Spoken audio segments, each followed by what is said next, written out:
Bueno. That's some. Can someone outside? That's something I always do before starting the episodes. Like, bueno. Vale. Okay. Nada, empiezo en español. Tengo el honor de tener un invitado que es de Jiu-Jitsu, un amigo que tiene un par de años. ¿Cuánto tiempo tienes en España? 2 años. 2 años. Se llama Dylan Swerdlow. My God, what a nice name. Nació en Los Ángeles, California. Was born in LA, California. 2001, 2001. Creo que es el más joven que hemos tenido aquí. Graduado en negocios y español. Y graduated in business and Spanish. And well, he's all about jiu-jitsu, speaking Spanish, and some camino. Algo de camino también. Honestamente no sé cómo voy a lidiar con el hecho de que va a ser en inglés el capítulo de hoy, así que bueno, vamos a tener que ver si el traductor de Google funciona tan bien como parece, o si no, tendré que yo trabajarme y bueno, traducir un poco, ¿no? Así que vamos a ver, ¿qué tal? You're here, you're there. I'm in frame, I guess so. Ana no está, Ana está de despedida de soltera, así que bueno, me quedo yo solo aquí con este desastre. Fucking no. So, well, after now, it's going to be in English, I guess. That sounds nice, man. Let's do it. So, Dylan Swerdlow, 23 years old, huh? Oh, Lord. When you turn 25? 24? I turned 24 in February 26th. So, okay, so you're a Pisces. Yeah, and I want to say thank you for having me. No, good, man. I owe you one. He brought Anna, her cowboy hat, all the way from... LA, Washington, D.C., Yep. Madrid, right? Yep. It's too much, man. Thank you. I owe you one. You know that. So, yeah, just, it's a very improvised episode. You told me, we saw each other yesterday. We were training jiu-jitsu. And you told me that you are going back to U.S. in... Next Saturday. Next Saturday. Yeah. Right? Yeah, after 2 years. After 2 years. Why don't you tell us a little bit about yourself and where you're from and what is it to grow up in LA, right? It's very, very... Different than Spain. Different than Madrid. I bet your ass it is. Never been, though, to the West Coast. Yeah, so I was born and raised in a city called Hermosa Beach, California. Okay. And Hermosa Beach itself is a pretty small town, a small beach town.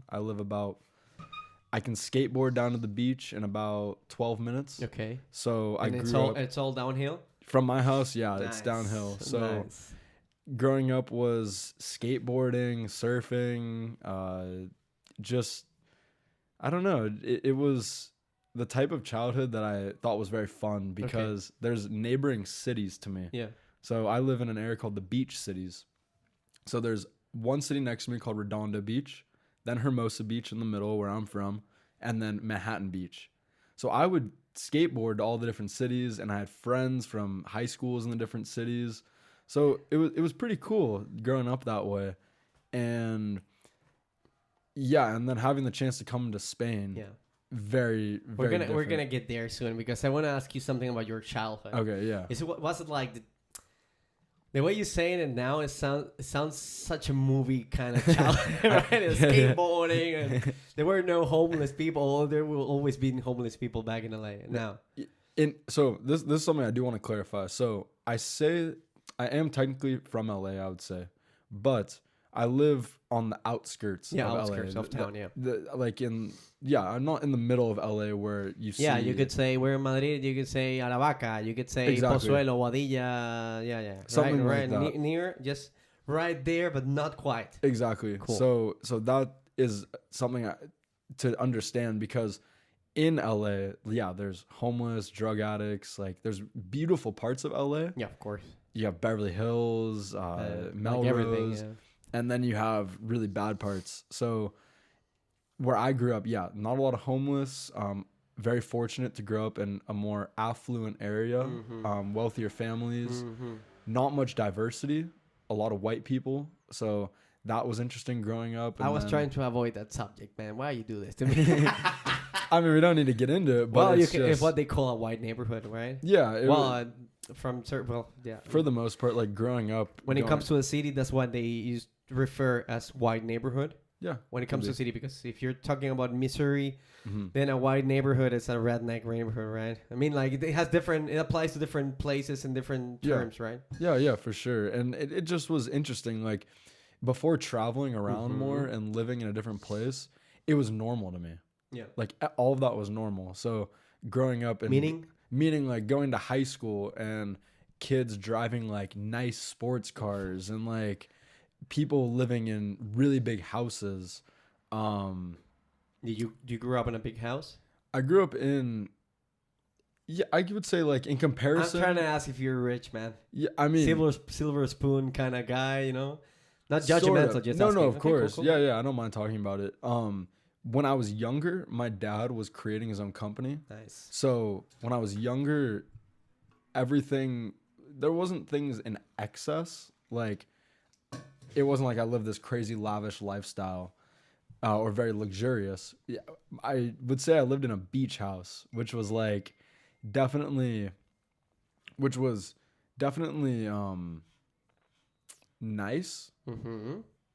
That's all good. Keep Okay. talking, Yeah, the beach, but it was very like old and kind of run down. So over the years, my father did remodels, started renovating, and now where I'm at in my life, yeah, it's more like my dad's been able to create a good company for himself, and that's one of the luxuries of the U.S., I would say. But when you were born, he was just starting, right? It was startup business. When I was just born, he wasn't even starting his own company yet. Okay, he was working for trying real estate, right? Real estate, yeah, Cool, trying to figure it out. But I was never poor. It was never like my family didn't have money. So that's the same house you were born. You're living there. Yeah. Okay, cool. Yeah. Cool. So Born same old neighborhood, same old friends. But it's funny because the house itself has changed completely because my dad has done a lot of work on it. So like on Google Maps, Reformed, yeah. You can like see photos of my house from like in the early 2000s till now. It looks like a completely different house. I'm not gonna lie to you, man. I checked your house out when I was ordering that. I was like, let me check this guy out. I saw the cars parking. I was like, wow, this is it was fun. It was, I mean, we Americans, and when I say Americans, I mean the whole continent, right? You know, in English, we refer as Americans, estadounidenses, right? Refer themselves as Americans, right? But I mean, we Americans are really into the value of the income. That's why we defer it ourselves. Happens here as well, but I don't know. It's different here, right? Yeah, it's the work-life balance is different. Yeah, for sure. The balance. Yeah, exactly. I mean, I think for someone who grew up where I grew up, it's so important to travel, because like I said, when I was younger, all of that was normal to me. Like having these friends with big houses, friends who got a lot of nice things, me having nice things. Yeah, like, of course. There wasn't much perspective. So having 2 years to live in Spain, not in that type of lifestyle, very, very healthy experience. I don't want to miss this chance because I've been in the US and I was in the East Coast. I was in Boston, and it's whole different culture. Yeah. Never been to LA though, but man, you know, 2 different winters, 2 different places. One's get fires all the time. The other one's just about freezing your ass off. You know, it's different, right? And I'm just, you want to tell something about your high school or your school times? Because, you know, like I said, I had the chance of being there and kind of lived through it. But there is people that my ass is it like a movie? You know, it's like high school musical thing, kind of high school thing, you know? Was a private school, was a public school? No, yeah, I went to a big public school. Okay, nice. Yeah, I think it was around like 3,000 students when I went. That was mixed? Yeah. In culture and people, or it was? Still predominantly white. It was in your county? Yeah, it was in Manhattan Beach. So Manhattan Beach is known to be like a pretty luxurious city, expensive. Okay. But there were kids that would bus in from other areas. Okay. But the majority of the students were definitely white. Cool. At least from how I remember it. But in terms of it being like the movies, I always get this, which is really funny. Like people ask me that when I'm here in Spain. And In some ways, it really is. Mm-hmm. And in some ways, it really isn't. Okay. Like, yeah, like we're not singing and playing basketball and stuff. I've never seen High School Musical. Okay. Because when I had my trip to US, it was 2006. Okay. And when I left to US, Mm-hmm. there was no musical thing going on. And then I came back. When I was in US, I didn't heard of it at all. And when I came back, everyone was dancing and singing. It was like, what the fuck's going on here? For it was like, guys, chill. Daddy, chill. Chill. And I never seen it. I never seen the movies. Yeah. But I think it's a nice reference to people to know, for people to know what's going on, like abroad. For us, abroad for us, Like we can talk about like some of the, like for example, some of the differences that I've noticed through school, like coming because you're to Spain. A teacher, right? I taught English in school or private. I taught English in Spain for the first like 2 to 3 months. Okay. After the year of studying here. Okay. But just to talk about like real quick, like one difference that's I've seen a lot is like the people in the US, like kids will go to school and wear like pajamas. Whatever, like it doesn't matter. Yeah. And then in Spain, at least in Madrid, when people go out anywhere, it's like they're so elegant. Yeah, it's like very aware. Well, the dressing code in Europe is a whole different level. It's another game for us. Even though we can, you always have your brat girls and your high school captain team. Have you seen the movie Mean Girls? Yeah, of course, man. Okay. That's like So I would say like high school, where I went to school was kind of like that, and more of the sense. Like you had the popular kids, you had the popular girls. They were their group. It wasn't so intense like the movie, but still like very exclusive. Like these girls have to have a status. There's one girl who's like kind of the Regina George, the leader. Okay. And that was pretty real. Like there were definitely like. And you were in the skater hippie group, or? I was the floater, I would say. Yeah. I was like that as well. I was just around everyone. Yeah, like the social butterfly kind of like 1 month I'd be in this group, and then I was good at I was kind of one like. With everyone, but also not with everyone. Yeah, I get it. Like, it was kind of a weird dynamic. Lone wolf, kind of just floating between packs, and then like something would happen where I felt like I'd be part of a group, and then like they would do something and not invite. Cool. Yeah, they wouldn't invite me. Yeah, and then you're like, okay, and I'd be like, okay, well, just move on to the next one. Maybe, something similar to that. Yeah, exactly. Cool. So I was like just like that. I wouldn't say I was popular, not at all. I just say like I was. Try to get along with as much people as I could. I was the mean joke guy. I wouldn't say I was a bully. I wasn't a bully. I just like to fuck around with people, man. And there's something I like a lot. For real, I like to make people uncomfortable. That's something I enjoy. Yeah. There are not many things I enjoy as much as that. Like, when I see people just feeling uncomfortable, it's like, I got you. Just like, put you on the spot. Now what are you going to do? You got their insecurity. Yeah, it's a can't move, but it was like, it was like when you had your buddies like making fun of someone. It's like, why are you so mean to that guy? They were like, well, we were trying to make him a man, So it's such a fragile age. Like people are so insecure about so many things. You get that one kid that says something like, it's game over. I was insecure as well, man. Yeah, I'm not gonna lie to you. I was super insecure. Yeah. Actually, I'm loving this podcast already. I enjoy it so much. I was I don't know. I guess I always was a fun guy. I remember a word they always used to describe me in summer camp, and I was in a Boys and Girls Club of America when I was in the US, which is like if you're a foreigner, that's a very fucked up place to be, because those guys are the same guys from school just in the summertime. They they have their groups. Yeah. And my first friend was a minority group. It was a Jewish guy. Okay. It's called Micah. Okay. And such a nice guy, man. He was 17. I was 12. Uh-huh. Yeah. And then I got an Italian American friend, which a lot of them in Boston. Okay. Also Irish people. And I got my little group, and I really enjoy it, man. I really enjoy it. But I love to make mean jokes. And were you like the leader of this group? No, I was just floating around. Okay. Even there, I was floating around. You know, the black people group here, which is something that is very, very. You can tell. There's some. I wouldn't say it's racist. Well, Massachusetts is not famous for not being quite racist. I'm not saying it's racist. Just saying like. When it comes to black and white kids, you're always going to tell the difference. It's always going to be two groups of them. Yeah, there's prejudice. Well, between themselves, you're going to find the black people's kids group. Well, at least when I was there, something I realized. And the white people. And even in whites, they're going to be the Italians or the fifth graders, you know. Yeah, they stick with each other. Yeah, they stick with each other. So, but in Boston, it was super funny, man. Like, I was called the Spanish kid. So funny, man. I've never...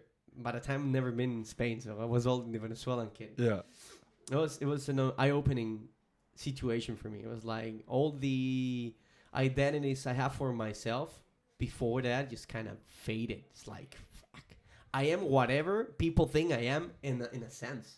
Yeah, I'm not even Spanish, and people's calling me Spanish. You know what I mean? It's like, well, now I'm Spanish. I'm Spanish now. Well, that actually like is very true to like I guess the stereotypes of Americans are like.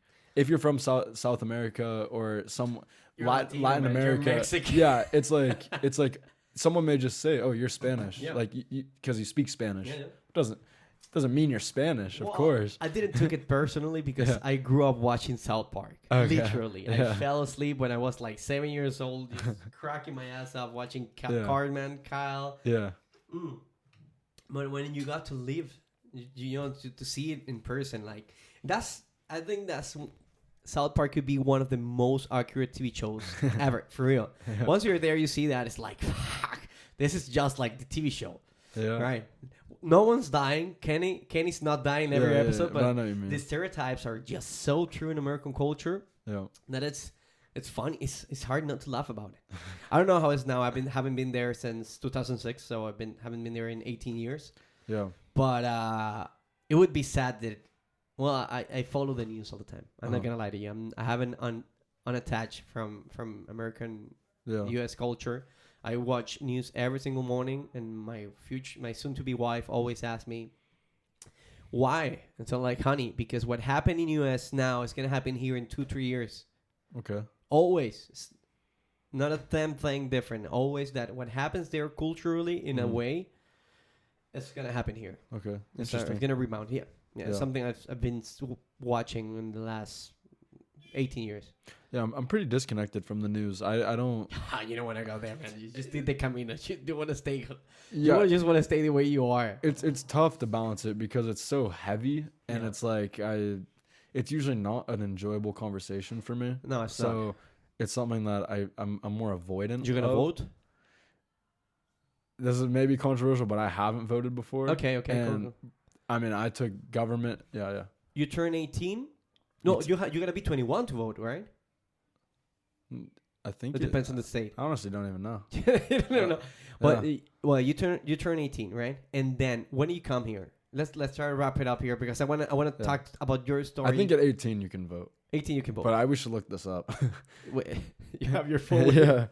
Yeah. What age can you vote in the U.S. Because my one of my teachers in high school, I took a government class, and he was like, the people who are the problem are the young people who are not voting.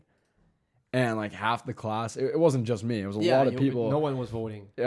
With Gen Z, Generation Z, it's like, I don't know. Here, what age can you vote in America? It's when you're 18. When you're 18. Yeah, the only thing you can't do until you can only drink once you're 21, but pretty much everything else is 18.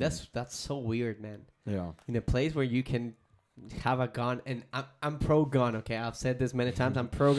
I have a fucking dead deer. Yeah, I saw that. But I mean, like, for me, it's very odd. You know, like you just got 18 and you can have you can have a gun license. Well, you don't need a license. In some states, you don't need a license. You need to have a driver's license or whatever, and you can have a gun. Yeah, in Walmart sometimes. Yeah, and you have to be 21 to drink it, which we know. You don't have to be 21 to drink, right? Everyone drinks. All the time. Usually, everyone drinks before for the most part, but it always plays out. Like, it's funny to see because you can tell exactly who the kids are who waited until they're like 21. For real? Yeah, because How come? Because then they're they're in the university, and most kids about the third year of the university, they turn 21. Oh, so like you're pretty late in your career, your education. Yeah. And a lot of kids, like, they start experimenting, at least in my experience where I lived, when they were in high school. So by the time you turn 21, you're like, drinking is nothing new. Yeah, you've been there, done that already, yeah. But then you get these other kids, you see them at parties, and they're just obliterated. Wasted, yeah. Oh, they're so shit-faced. And you're like, oh, so they really didn't drink much before this. Like, they really waited. Yeah, they really saved themselves for the 21. Yeah. So, I mean, that was funny to see. And how was... well, first of all, this is the mate. Well, it's something called cachamate. It's softer. And this is for you, man. Yeah, you're gonna love it. You just don't move the straw. That's you just don't move it. You drink it. It's gonna. I hope it's not that one. Just give it a little sip. So this is my first time trying this. So he's gonna love it. He just told me he was into green tea. So it was like, I got it. It's not as bad as you were saying it was. No, because this is the other one. It's a different one. It's the other one. You need to drink it all. That's one of the rules. But all of them have caffeine. We have mate. And it has like it gives you energy. Hypes you up, yeah. Okay. So you don't drink it before bed. I should have been drinking it now, and it's 4 a.m. It's 4 p.m. But who cares? I'm gonna be tired anyways. So, wrapping it up. So high school, the typical Mean Girls movie stereotype about. I was gonna ask you, man. I asked you before if you were okay with any questions. So first experience with drugs. Meaning outside alcohol, weed, whatever. I don't know. For like just weed, my age? Yeah. 13. 13. It was weed? It was weed, yeah. It was weed. Yeah, I've never been someone to do hard drugs. I was always the kid that, like, when my friends started getting into hard drugs, you were like, fuck you guys? Well, I'd go on like, no, not fuck you. But I was so curious. I would like go on YouTube and type in like, what are the doctors saying about this? Like, what is Xanax? And because I mean, I was young when I had friends already on Xanax when you were 15. 15 was when I had friends really getting into like cocaine and other drugs, and it also got to a point where I would just not be in the conversation. My friends just wouldn't even ask me if I wanted to do it. It was like it would happen behind closed doors. It's with me with alcohol now, and no one asked me if I want to drink because everyone knows how to drink. Exactly. So like you make it out there to where people know, and then they just don't ask. And but I'd look at videos and like doctors would say like this drug is 10 times more addictive than heroin or something, and like after watching that stuff, like I was fine with weed and alcohol, and I was experimental for the first from like 13 to 15 with weed and alcohol. And I enjoyed it. But I didn't know how to balance it. I didn't really know anything, and I started getting bad grades in school. And I think my dad especially knew what I was up to. He's been there than that, man. Yeah, and he didn't really tell me directly, but he's like, what the fuck is going on? Like he saw potential in me. He's like, you're not your only child? No, I have 2 sisters. You have 2 sisters. Yeah, but you're only boy. Yeah, only boy. First child. I'm the oldest. First child, So it was there was something else in your father's eyes. There is something else when he sees you. So exactly. Nothing personal against your sisters, huh? Hey, waiting for you here in the podcast, but they were wake up calls, and it was honestly what I needed when I was coming of age. Because I mean, 15 years old, I'm figuring out who I am. I mean, no freaking you are. I'm just a little teenager and trying things that make me feel good or not good. But we're talking about hedonism. I picked this guy up 2 hours ago, and we've been talking and talking and talking and talking. So, long story short, which is something we're gonna talk about later in the conversation. We already have half an hour. What do you think about this? Like I told you, man, this is gonna be like 3 hours. Holy shit! Holy shit! So you have to cut some parts or something. No, man. I don't want extra work, man. If you need to take a leak, you tell me. Great. So this guy, a month ago, he did the Camino, and he asked me for some advice and stuff, and he told me that after the Camino, he was going straight home. And yesterday we had a competition class for jiu-jitsu, and I saw this guy getting in the door. I was like, yay, how's it going, man? So he agreed to come here today, and super thankful about it. And we've been talking for the last 2 hours about everything. I feel like I'm back in my 20s. Talking about shit. You're not that much older than me. Yeah, man. You're still 30, young. man. I'm gonna get married. Fuck you, man. It's not like I'm talking to like a 50-year-old right now. No, but it has been an intense life, and that's what we were talking about. Yeah. So, college. Tell me a little bit about it. Yeah, I mean, my college experience was very unique. Okay. Because of COVID. Okay. So through COVID. Yeah, when I was a freshman in college. Bachelor degree? Yes. Okay, so 4 years. 4 years. Okay, cool. Bachelor degree. My first year, the second semester was when COVID hit. Shit. So I went home my first year and spent however long in lockdown, like almost 2 years. And my third year of the university. So, but wait, let me get this straight. Yeah. Where is the university located? In Orange County, California. Okay, so yeah, okay. So not far from home. Yeah, but not home, not quite home. Exactly. It was far enough away where it was about... You had your own flat and you were in a... And also, I mean, when I went to college, I had a girlfriend my last years of high school. Okay, cool. So we were kind of trying to figure out, like, how could we keep things going, being hopeful. Where was she studying, or what was she doing after high school? She stayed home to go to... We have community colleges. Yeah. So community college, 2 years. She thought she was going to get into nursing, and fuck, I thought about it. I was gonna say it, but it was like no, yeah, and that didn't work out for her. She didn't like it and switched, but it was just. It's hard, man. We were hopeful. It's very hard. We were super hopeful, and the thing was, I wanted to be in a fraternity. Were you in a fraternity? Yeah, I was in a fraternity. You're the whole package, man. You were a teenage dope kid.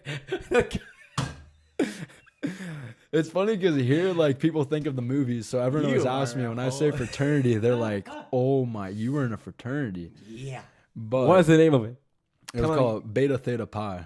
Just give me the Greek letters, man. Give me the Beta Theta Pi. Yeah, that's what it's called. Beta Theta Pi. It's the name of the Greek letters. I love it, man. Thank you. You're making my life so good right now.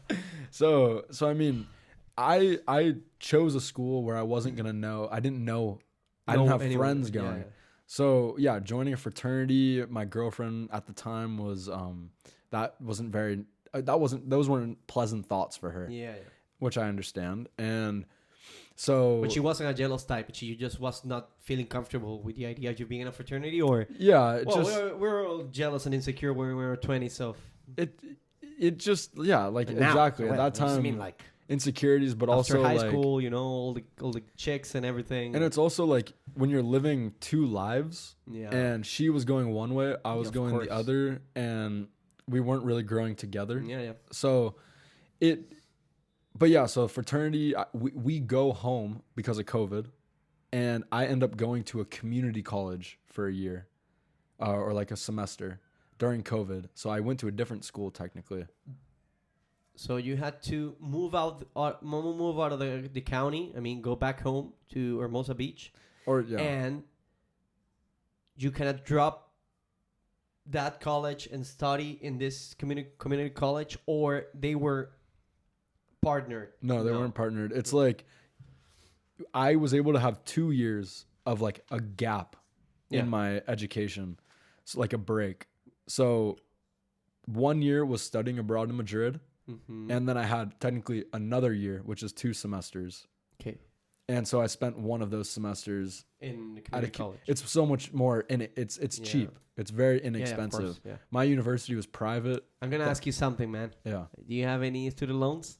No, I don't. No fucking way, man. No, I'm very grateful. No, grateful for my father. I mean, yeah, of course, man.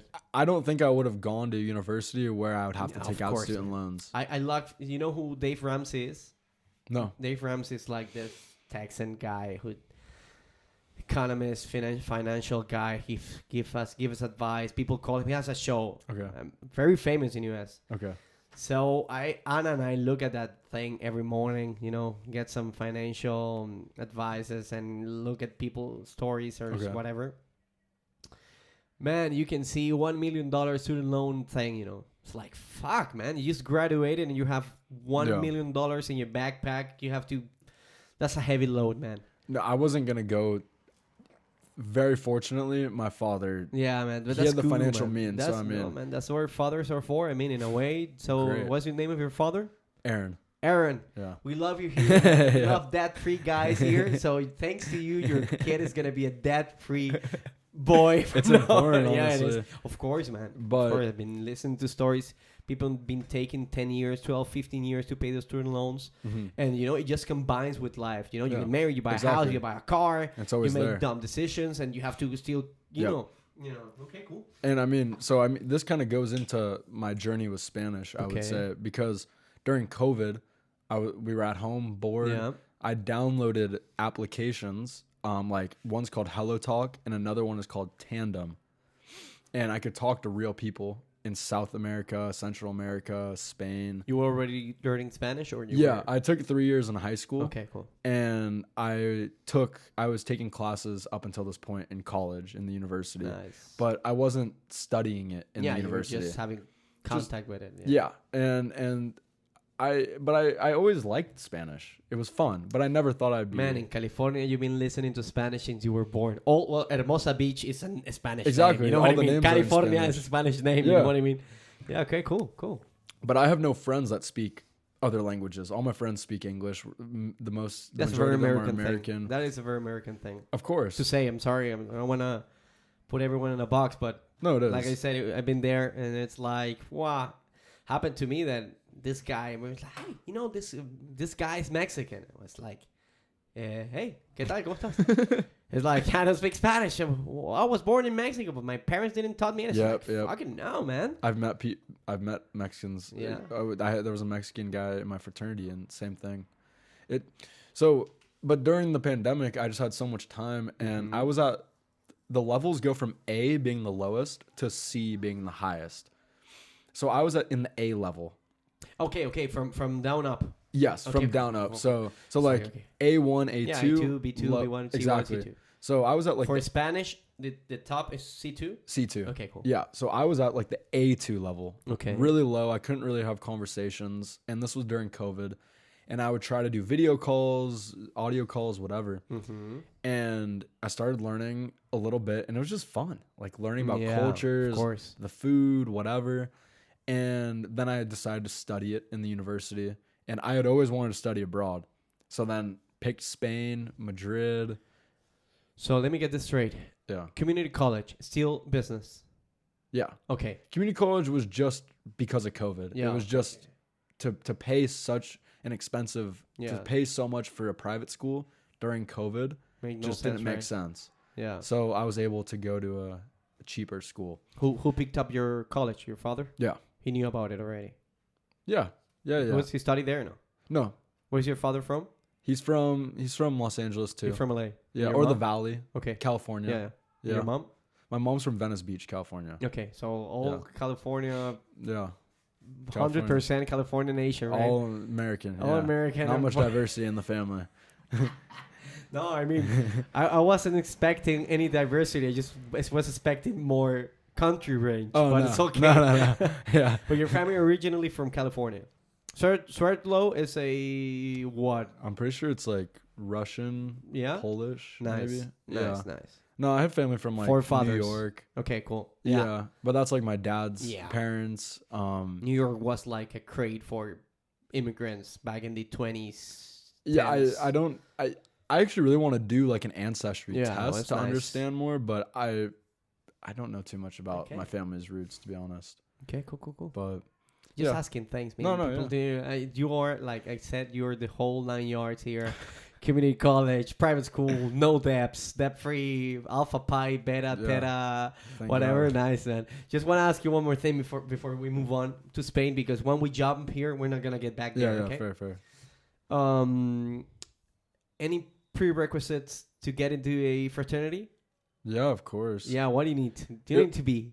Honestly, in my opinion, it was a very superficial process. Okay. Like in the sense of, at my school, different schools, it's called rush. So rush is when you meet people in the fraternities to figure out if you like them. Yeah, okay. So at my school, rush was like 3 weeks. Okay. At other schools, rush is an entire semester, or something like that. So for me, in 3 weeks, I basically had to figure out who are the guys I want to spend the next 4 years of college with. How many fraternities were there? Probably a dozen, like 10. Male or female? Both. So a fraternity is male, sorority is female. Sorority. Yeah, sorority. So Nice. there were altogether probably around like 25, 30, I think, or maybe less. 2 dozen. Yeah, maybe a A dozen per bit less. genre, right? Nice. It was a small school that I went to, so not a ton of fraternities and sororities. But yeah, so rush, in 3 weeks, I need to figure out who are my people. Yeah. And it was hard to tell. And then, there's an initiation process. So when after you get accepted into the fraternity, Mhm. you have to do certain things that they request. And I'm not going to go into much detail about it. Yeah, you have to do quests and stuff. Yeah. Yeah, you got to do shit. And that lasts like a whole semester. And then you're in the fraternity. And well, you're not freshman anyway, so yeah, they're not gonna pick on you anyway. So you already passed your first semester. No, they'll pick on you. It's because you have active members who are already in the fraternity. Okay. And then you have in like the pledges. Okay. The pledges are the ones who have to prove that they should be in the fraternity. Okay. Well, that's your freshman year, right? Or It your could be any freshman year. It could be any year. Okay, like cool. say there's a third year person And he wants to get in the and fraternity. he wants to get in a fraternity. He's gonna be a fresh private. It's a private, yeah. It's like a hierarchy. Okay, cool. So yeah, that there were definitely prerequisites to get in. Okay, cool. Yeah. So moving on.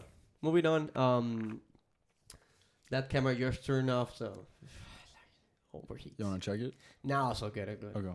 I think Anna should be getting here in about an hour. We Okay. should be done by then. Okay. Yeah. No, You I don't move think us so, man. along. I don't think so, man. No, Yeah. I used to people getting once we were having an episode and the male guy just rang. It's like the dog just barked. It's like, okay, guys, we're gonna cut. Yeah. So we get now. You go to the public school, community college, and then you check out all this. Why Spain? Why no Mexico? It's that's a good just around the question. border, you know? I know.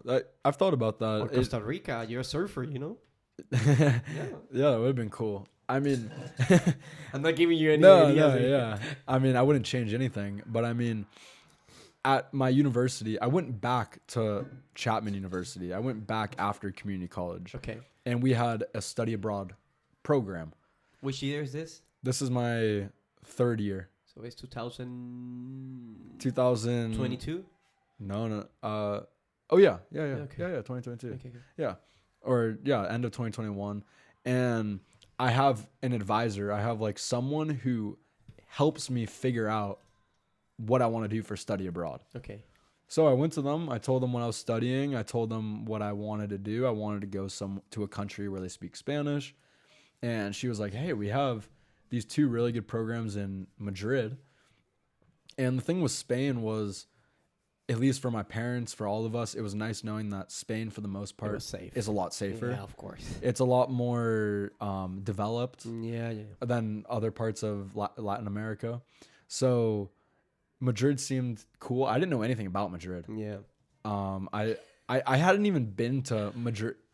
At that time, I don't even think I had been to Europe yet. Yeah. So it was just like, okay, cool, Spain. Like I had no relationship to Spain, but they pretty much just recommended it. It worked with my classes, worked with Spanish, and Which college? Which university here? it was called Suffolk University. Suffolk. It's an American university a lot of from them. Boston A lot of them here in Madrid. in Madrid. Where? It was in Ciudad Universitaria. Ciudad Universitaria. Yeah. Right. La creme de la creme of college people, the students. Yeah. We were with like other Spanish college students in a residence. cool. It was really cool. So all the process, walk me through the process of picking the college. Okay, picking the country. Nice. What next? How you got here? Like, you know. Yeah, it was very simple, honestly, because that's one of the things like you pay for the everything university. is done. So they just tell me, hey, you need this paperwork filled out, you need this, that, you need to do this for your passport. Not much. And yeah, and then booked the flight. Got here, they had like my student residence set up, and it was pretty smooth. Yeah. Nice. Yeah. That's nice. That was then 2022 you got here. 2022. Yeah. Which semester was it? First, second semester? First I was only going to February. study one semester. Okay. And then after 2 weeks, I was like, I have need to stay here a whole year. So I studied my whole final Was year your of senior college. year? Yeah, the final year, right? Yeah, which back home, Were you allowed to do it? No problem. Yeah, I mean, no, there was an issue with my visa, but Okay. it was I was able to Yeah, work you fixed through it. Yeah. But it's funny because back home, my friends are like, "What the fuck are you doing? Like you're not gonna come home?" Like, No, I'm not, man. I didn't go home for 9 months. Nice. I stayed in Spain for Christmas time. My family came here, Yeah. and we went to Barcelona. So it was like, my friends were like, "Dude, are you never gonna come home?" That was your first Christmas outside home? Not my first Christmas outside home, but my parents split abroad, up. let's say. Yeah, my parents split up when I was 15. So Okay. ever since that, holidays have been kind of like weird. unorthodox. Unorthodox, yeah. That's But, a nice epiphany. Yeah, something happens like it's always different. But yeah, so I didn't go home. I was here in Spain for 9 months, and my friends, that's unheard of. Like, we're hype, huh? You're like, I don't want to live here, man. and no one I grew up with, they've traveled, of course, but like living in a foreign country. We were talking about that in the car. It's like the only way to know a country, and you say, I know this place, it's being there, man. Being with the people, fucking around, getting drunk, working, or getting to know the system. And American cities, and when I say American cities, I go back, I think except from Buenos Aires, it's the only city I know is different. Mm-hmm. Well, kind of different. It's more European related. But these big cities in U.S. or cities in U.S., Venezuela, blah, blah, it's another concept of city. Here in Europe, it's something else. Here in Europe, it's like, wow, everything. I don't even need a car here. Like, what is this, man? Hey, that was weird for me too. That was weird. Yeah, that's what I'm talking about. That's what I'm saying. It's like I don't even need a car here. It's like, a car is, I mean, it's nice, but you don't need it. Yeah, but it could be a problem here. It's like I've been here 2 years. I haven't had a car. Yeah. You go back home, it's like, wow. I like driving. Yeah, it's cool. It's nice. Yeah. It's a new appreciation for those things. Well, distances in America are different when it comes to it's like I told you, my sister lives in Canada, and I heard a Canadian say to me like the following stoplight is like 400 kilometers. Man, distances are so huge. It's like you need a car. It's like Florida. You need a car in Florida. I haven't been to Florida. Yeah, Florida is amazing. It's crazy. Man. it's just what you see in the news. Floridians are just what you see in the news, man. You need to speak some Spanish there. Yeah, es que todo el mundo habla español. He escuchado eso? Sí, yo sé que sí. So, okay, now this is what I want to see, man. You're here in Spain. Yeah. So how is working out for you? And first impressions, and so I want to listen a little bit about it. Yeah, I mean, so the first year I was here, I was studying. I studied at an American university. So my friend group, I naturally gravitated more towards non-Spanish speakers. Yeah. Well, you consider yourself a bookworm? Not a bookworm, like in terms of studying or just reading? No, studying. No, not in general. But you were trying your best, like focusing here, you're already here, you want to be good. I mean, in terms of school, when I was here studying, no, school was not my priority.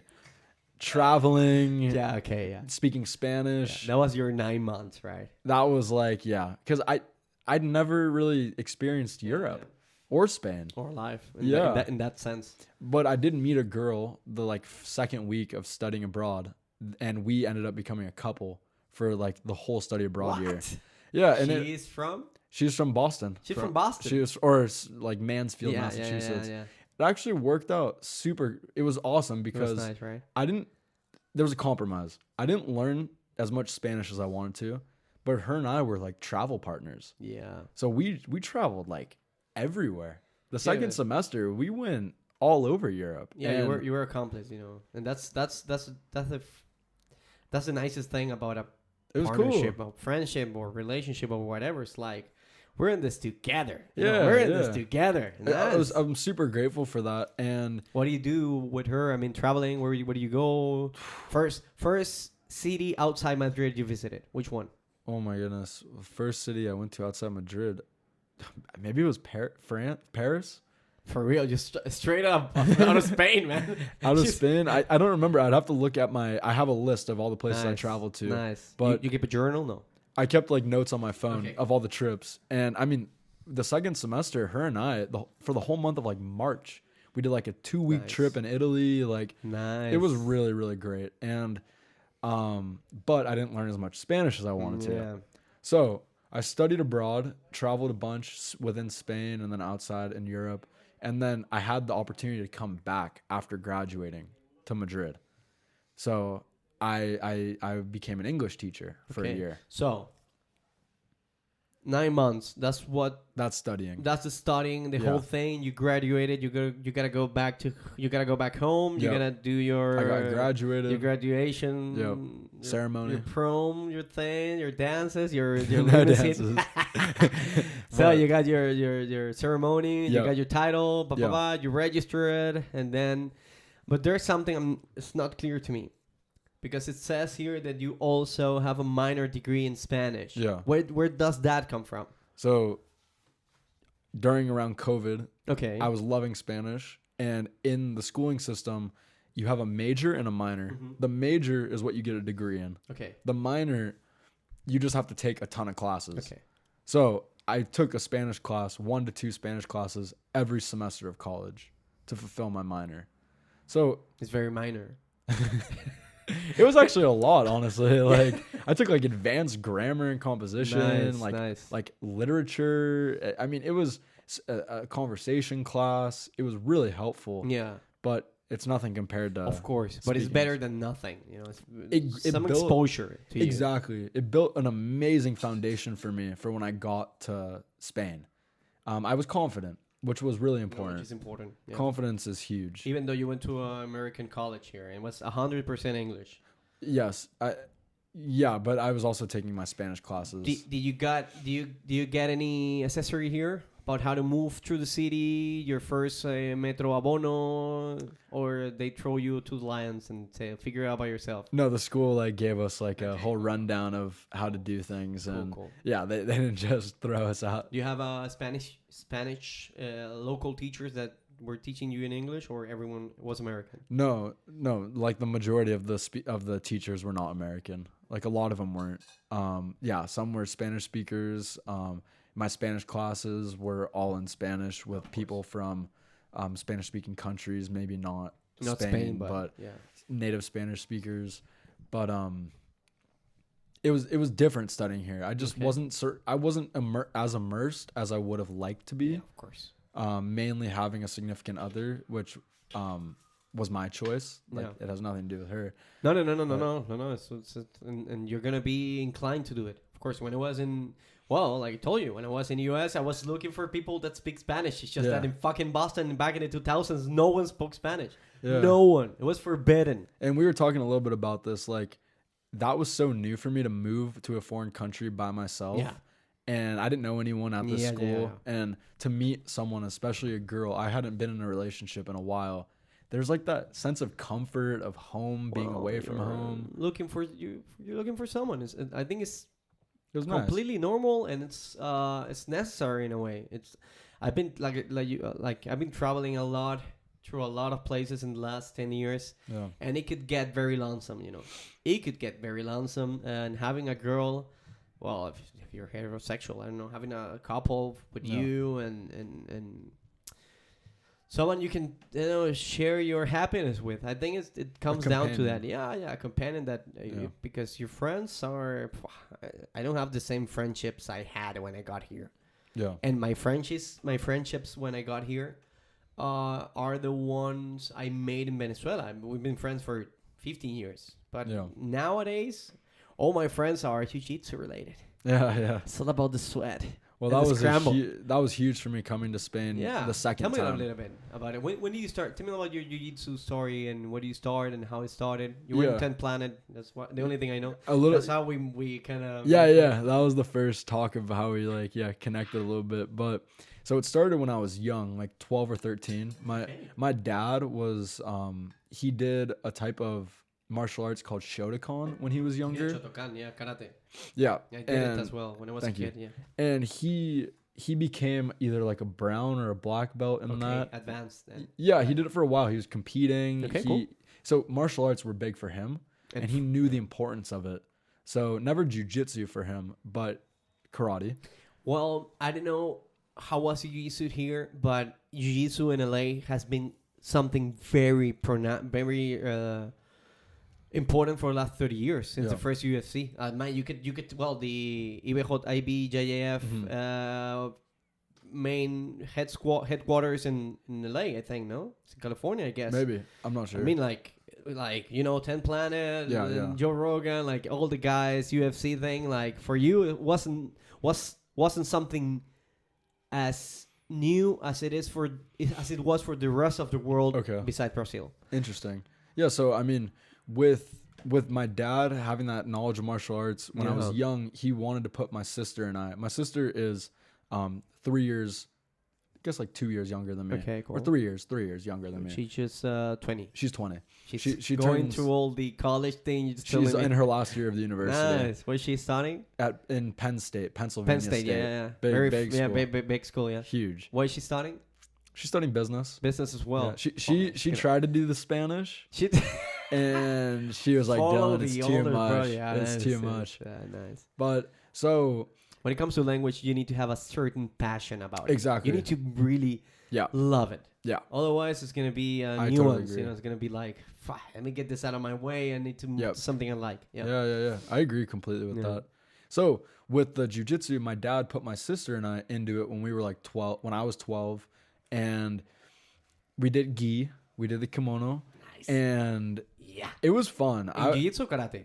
Jiu-jitsu. Yeah. Straight. Your first. Just right to Brazilian jiu-jitsu. So your first martial art was jiu-jitsu. Oh my God.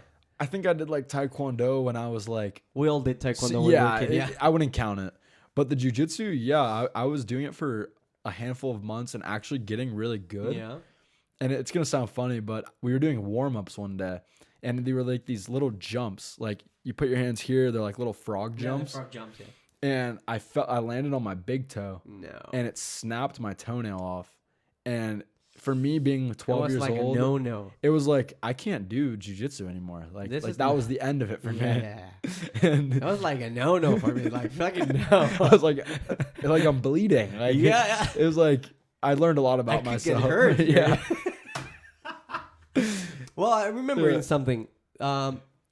Because you come from US, so everyone assumes that you did wrestling. Did you do wrestling at school? No, I didn't. Never. No, never. You were like the American that never did wrestling. Nah. Yeah, I thought it was I played sports growing up. I love sports, but wrestling was never something that I did. Which is interesting too, because my father wrestled in high school, so it would have made more sense that he would have put me into or encouraged wrestling. Yeah. But yeah, so my toenail snaps. I was in bad shape and I healed fast, but I was like, I don't want to do jiu-jitsu anymore. Your mind was like, fucking no. So then it wasn't until I was in my last years of the university where one of my good friends got into 10th Planet, which is Eddie Bravo's jiu-jitsu. Yeah, they don't do any kimono. No. There's no gi. And he was loving it. I think he was like a blue belt at the time. And he was like, Dylan, we've been friends long enough. Shit, man. Yeah, he's like, I know you. Like, you're going to really like this. Just come and do a class with me. And he was hilarious because he's like, I'm going to take you to the advanced class for your first class. And it's super chill. Like, don't worry about it. We get there. Electric chair. First thing, dude, right? No. No. It's 10 rounds of rolling, 2 minutes each. No instruction. There's no technique. It's just live 2-minute rounds. That's the advanced class. Yes. This is the first class he takes me to. And the last time I trained, I was like 13. So I get my ass kicked. And for some reason, I don't know why I liked it so much, but I was just like, I want to get better. I think that was kind of the humbling. There is a new guy just got into school, into jiu-jitsu now. His name is Lucas. He's from Poland. And it's funny because he's like this Polish guy, massive. You seen him? No, I don't think it's like so. a beard, like very bushy beard and stuff. Yeah. And he looks serious, man. I call him the KGB agent. But he's nice. Well, like every guy, like almost everyone in jiu-jitsu, very nice guy. And funny enough, his son's name is Erik. Okay. And his wife's name is Anna. Wow. Yeah, exactly. Like, okay, fuck it now. Because my kid's name is going to be Lucas then. So, he was telling me that when he kind of plays with his kid, there is something about the kid just feeling fulfilled when he does like wrestling kind of thing.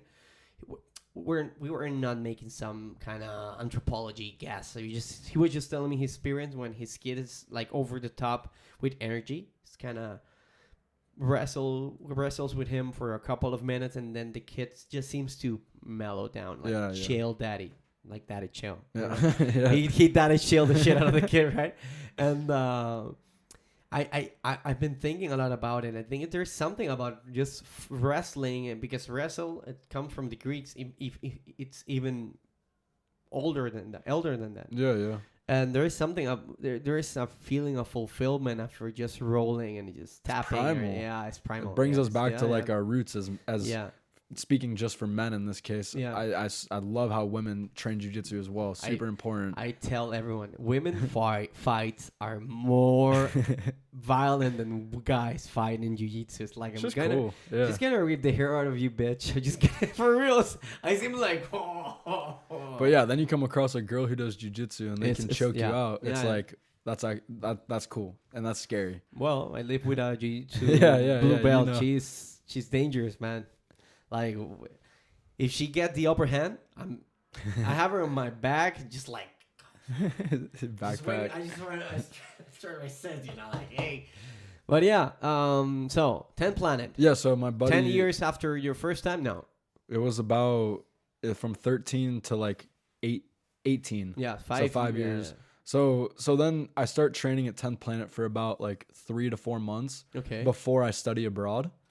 And it's super ironic because when I studied abroad, my first semester, I lived right next to Metropolitano. And my second semester, I lived right next to Chamartin.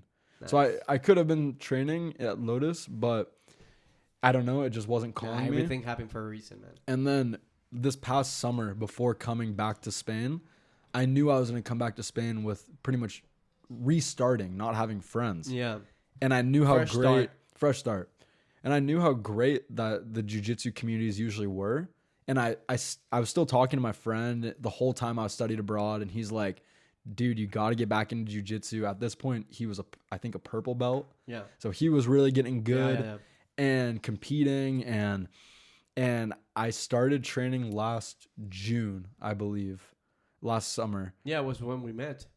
I was like a couple, like probably 2 or 3 months in when we met. To like training consistently, because like almost daily. I met you in Friday class no gi. Yeah. That was what you were doing. Yeah. And I started on December 2000. What year are we? 2022. Okay. We're in 24, so we started in December. We met around June and July. Yeah. We met. We fucking around a year and a half. Yeah. Nice. But I remember your ear protection, man. That was such an American thing. This guy's a wrestler, man. Those things are expensive, though. Those ear protectors are expensive. Yeah, no, especially to get them in Europe. They look cheaty, but they're not. No. They're useful. So, okay, I think the wife is about to come here now. So maybe we're gonna have an extra guest here. Yeah. So, 10 Planet here. No jiu-jitsu for the first 9 months.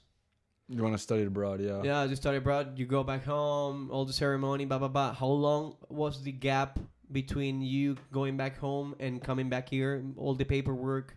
It was just, like 3 months, 3 months, 3 months. just like summer. I just need to get back to Spain. Yeah. What happened to the girl you were dating with? We pretty much just things broke off once study abroad ended. Because I mean, she also lives in Massachusetts still. She's back there. She was still studying in the university. So she still had more time in the university. It was your senior year, not hers. I'm done. Yeah, you're done. And I'm about to go back to Spain. I already knew that. Yeah. So it was like, this isn't the right timing now. So, but yes, jiu-jitsu for me was like the mindset of I want to do jiu-jitsu and it's going to be amazing to train in Spain and make friends. Of course. And it's going to be a nice why, a nice excuse also. And it's going to happen. Yeah. It's going to happen. I'm going to have friends after jiu-jitsu. Of course. Period. That's a fact. Yeah. You already knew that. I didn't. I mean, that was a shocking thing for me. Like the community thing, like 90% of the friends that are coming to my wedding are jiu-jitsu related. So it's like, it's a very big population. But Lotus in particular, the gym that we train at here, I've trained at a lot of other gyms now, like from traveling and just 10th Planet. There's something about Lotus here where the sense of community is very different. Like people are so friendly, like they want to hang. I felt very welcomed when I came to Lotus, which was very nice. I needed that. That's one of the things they asked me. I was kind of writing people down like, "Hey man, Dylan is coming to the podcast. Why should I ask?" I shouldn't have done that, man, because I now we have a lot to talk and I need to ask these things. Yeah.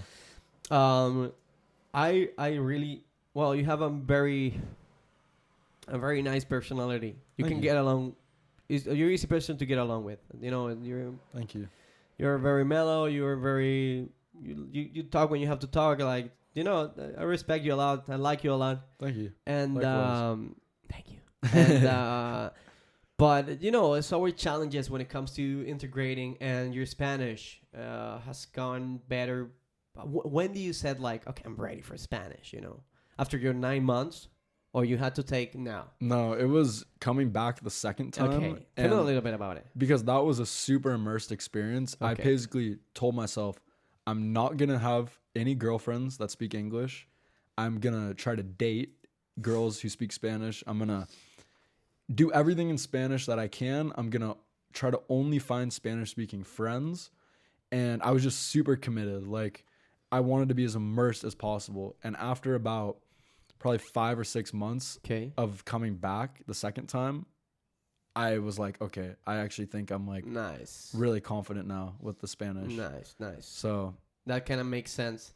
It's happening all the time. I'm gonna make a little pause here because I'm gonna turn that camera on. Okay. And I have to put the frame. I'm gonna give it a time to chill. All right, Daddy, chill. So we were just talking about now you're adult life in Spain. Exactly. Right? Adult. Good way to put it. Yeah. You're working now. How do you apply to work? What happened? You just came here? No, you couldn't. No, exactly, because I needed a visa. Yeah, exactly. So there was a program called TT Madrid, and they teachers. Honestly, I don't even know, actually. That's actually a good question. It was just called TT Madrid. Okay. And they gave me a teacher training program. So for a week, I learned how to be a teacher, essentially. Mm-hmm. And I got my visa. And then they also helped me find jobs. So... True. All of that in U.S.? No, all of this They're in Spain. They're in Madrid. Yeah, but you were in U.S. For the teacher training, I was here in Spain. Wow, that's fun. Okay, no, because it's like you get a working visa through an agency without having any work at the moment, which is cool.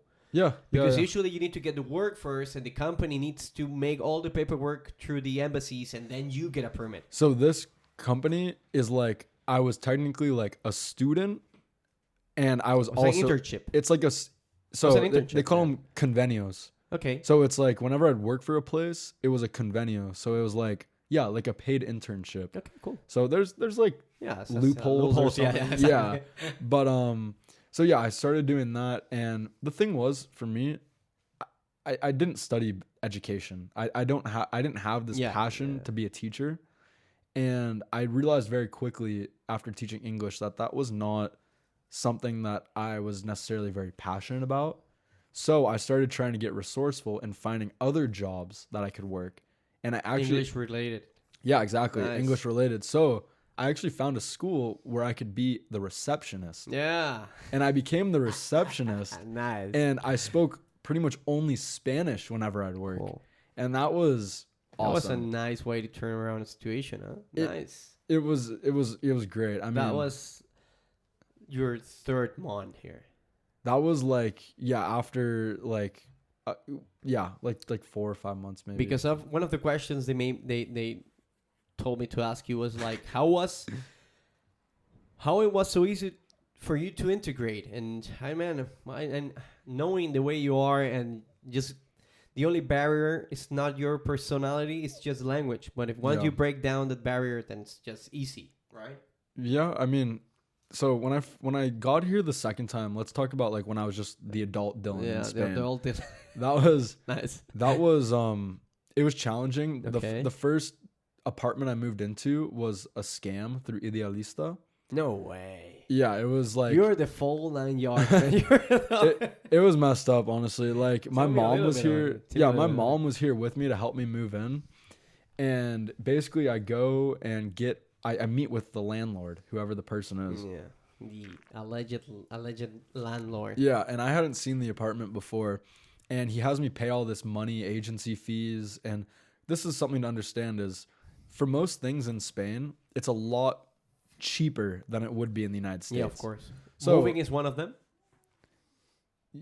yeah, it could be. I mean, like paying rents, the rents are a lot more inexpensive than LA. So Yeah, the rents are way more inexpensive, but the whole process, all things you have to pay in advance. yeah, Do you have to pay them as well in US? I mean, you have to pay like 3 months in advance plus insurance plus blah blah blah blah blah. could be. Could be. I think it just depends on On to the- my yeah, understanding, of depends course, on yeah. the contract. But so like with this person, I paid like a ton of agency fees. Like it was expensive. And I go to the apartment. My mom was with me. I go to the apartment and it's just disgusting. Like it was really not ready for someone to move in. It was like not cleaned up at all. And for what I was paying, I think I was paying like around 800 euros a month. It was in Chambéry. I had a private bathroom and like It was a room. it was a room in a shared apartment. Fucking And hell. it just was so expensive. I didn't know that was so expensive for Spain, for Madrid Yeah, standards. you were just here. I was learning. Like I was really learning. You didn't do any survey, nothing. You just Well, a little bit. The thing was we needed a 6-month contract with a property Okay, yeah. in order to like get our empadronamientos. yeah. So I needed some stuff kind of quick. So I didn't really mind. I was like, this will work. My father was okay with supporting me with the rent. And so I get there and my mom and I are like, what the fuck? I'm like about to cry. I'm like, I can't live here. Yeah. And within a week, Was it so bad? but this is what happened. So within a week, it starts raining. And we were the apartment right below the roof. It's leaking and there's black mold on my wall. And we talked to the landlord and he's like, we can't do anything because it's raining and we need approval from the city. What? Yeah, so he's like, I don't know what to tell you. I don't know when we can fix this. What do you do, man? So I had to leave. I I was cut like, his legs off, man, for real. my mom. Luckily, my mom was with me. I would have probably like gone home or something. I was really in a bad. I was really not in. I was jet lagged. I really was not in a good mental Yeah, space. well, moving is one of the worst things. No, my mom is literally like amazing. A She's mom. a saint. She's a mom. She literally like was. I was so grateful to have her with me. Your mom's name? Heather. Heather. Yeah, no, we love love from Heather. here from Spain, huh? Yeah, no, she's Heather and great. Aaron. Thank you guys. Yeah, so then that was how I moved to Aravaca, Okay. which was outside the city. Yeah. And it was really good at first. It was a house of 8 of us and they all spoke Spanish. So for me, it was, you talk about integrating myself. Yeah. It was really hard at that stage because my level of Spanish was just not at a point where I could really understand a lot. Yeah.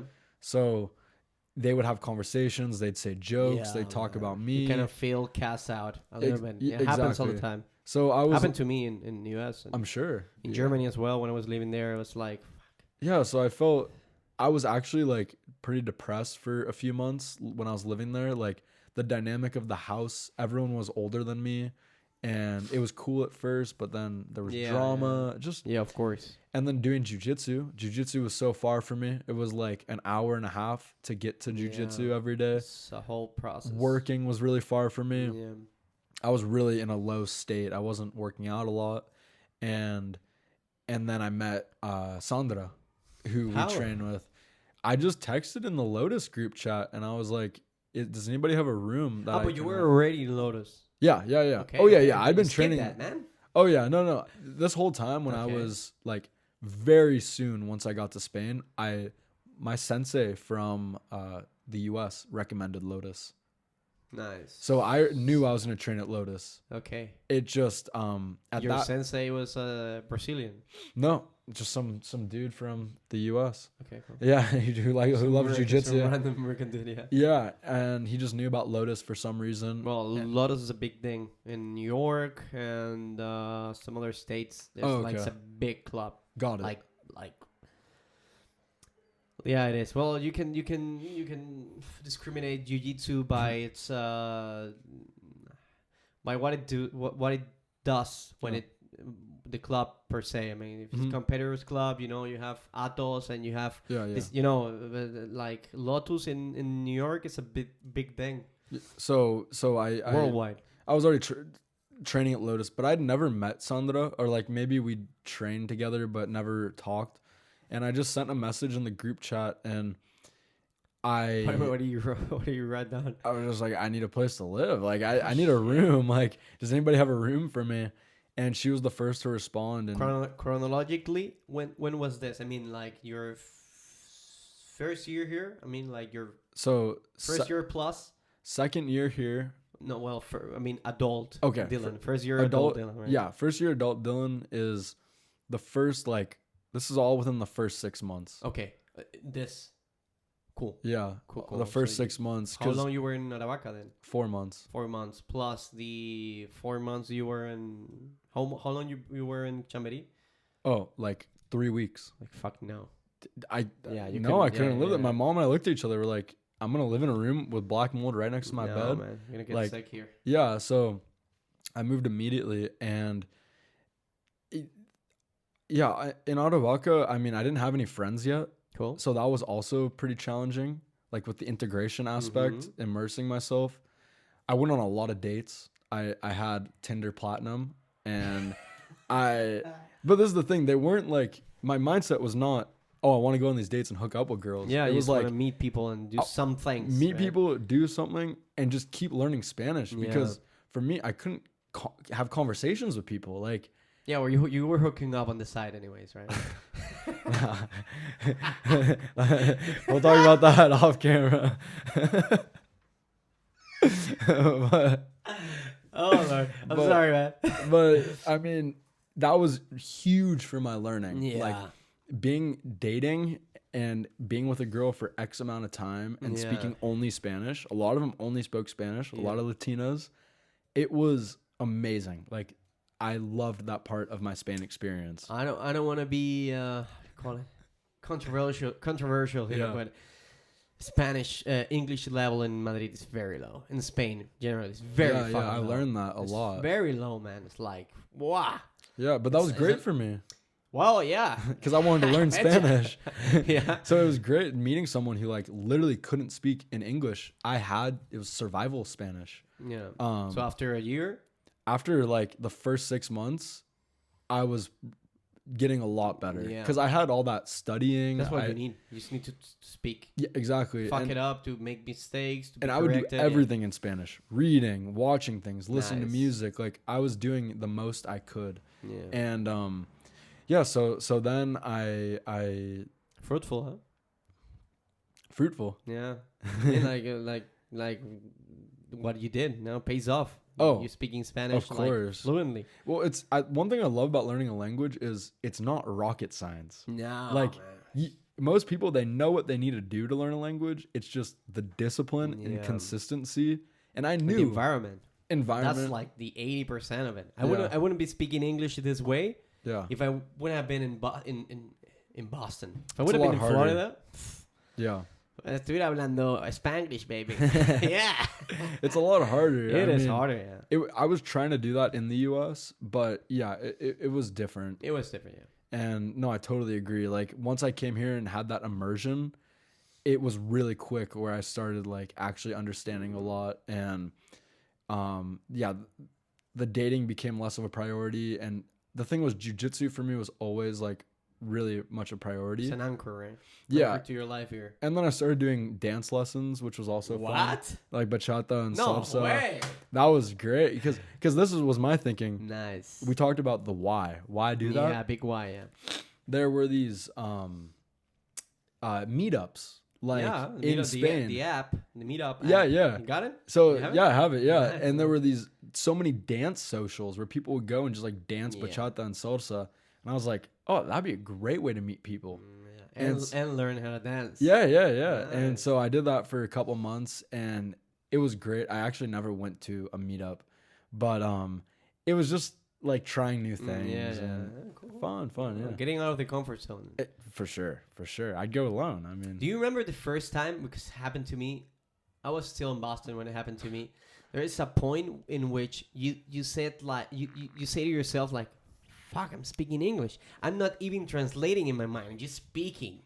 Like sometimes, some hard conversation or whatever scientific thing or whatever, you cannot translate at the beginning. If you're at an advanced level of language, but do you remember the first time you were speaking Spanish and then you said like, "Fuck, I'm not even thinking about it. I'm just throwing out words and it's working." Yeah. Yeah, you remember that? I remember it super well too because for me, I'd stop talking and I'd be like, "Me entiendes?" Like, do you understand me? Like, and like everything is going so fine that Yeah, it's like, yeah. "Are you waiting for it?" yeah, because I'm not thinking about it, and I'm like, "Do you understand? Like, am I making sense?" And they're like, "Yeah, we're fully having a conversation." That even happened to me in Spanish, you know that, right? I was talking to Anna one day, and I tell her, like, "Anna, we've been dating for 7 months, and it's amazing going with your family. It's working out perfectly. Your father is so cool with me." And the guy just like nodding and like, yeah, like, being so friendly, it's like, she says to me like, "Erik, I have to talk to you, man. Can you do me a favor?" Yeah, whatever, honey. Can you speak slower because my father's not getting what you say? Like, say 7 months into the relationship. Yeah. It's like, that's why we get so along so well, it's like, what? So He's just nodding and smiling. it was like, this guy's so cool, man. It's like, look at this. That's the thing. You never know if it's you or them or like. Yeah, I don't know, but that was weird. That asking like, "Are you getting what I'm saying?" is like so necessary.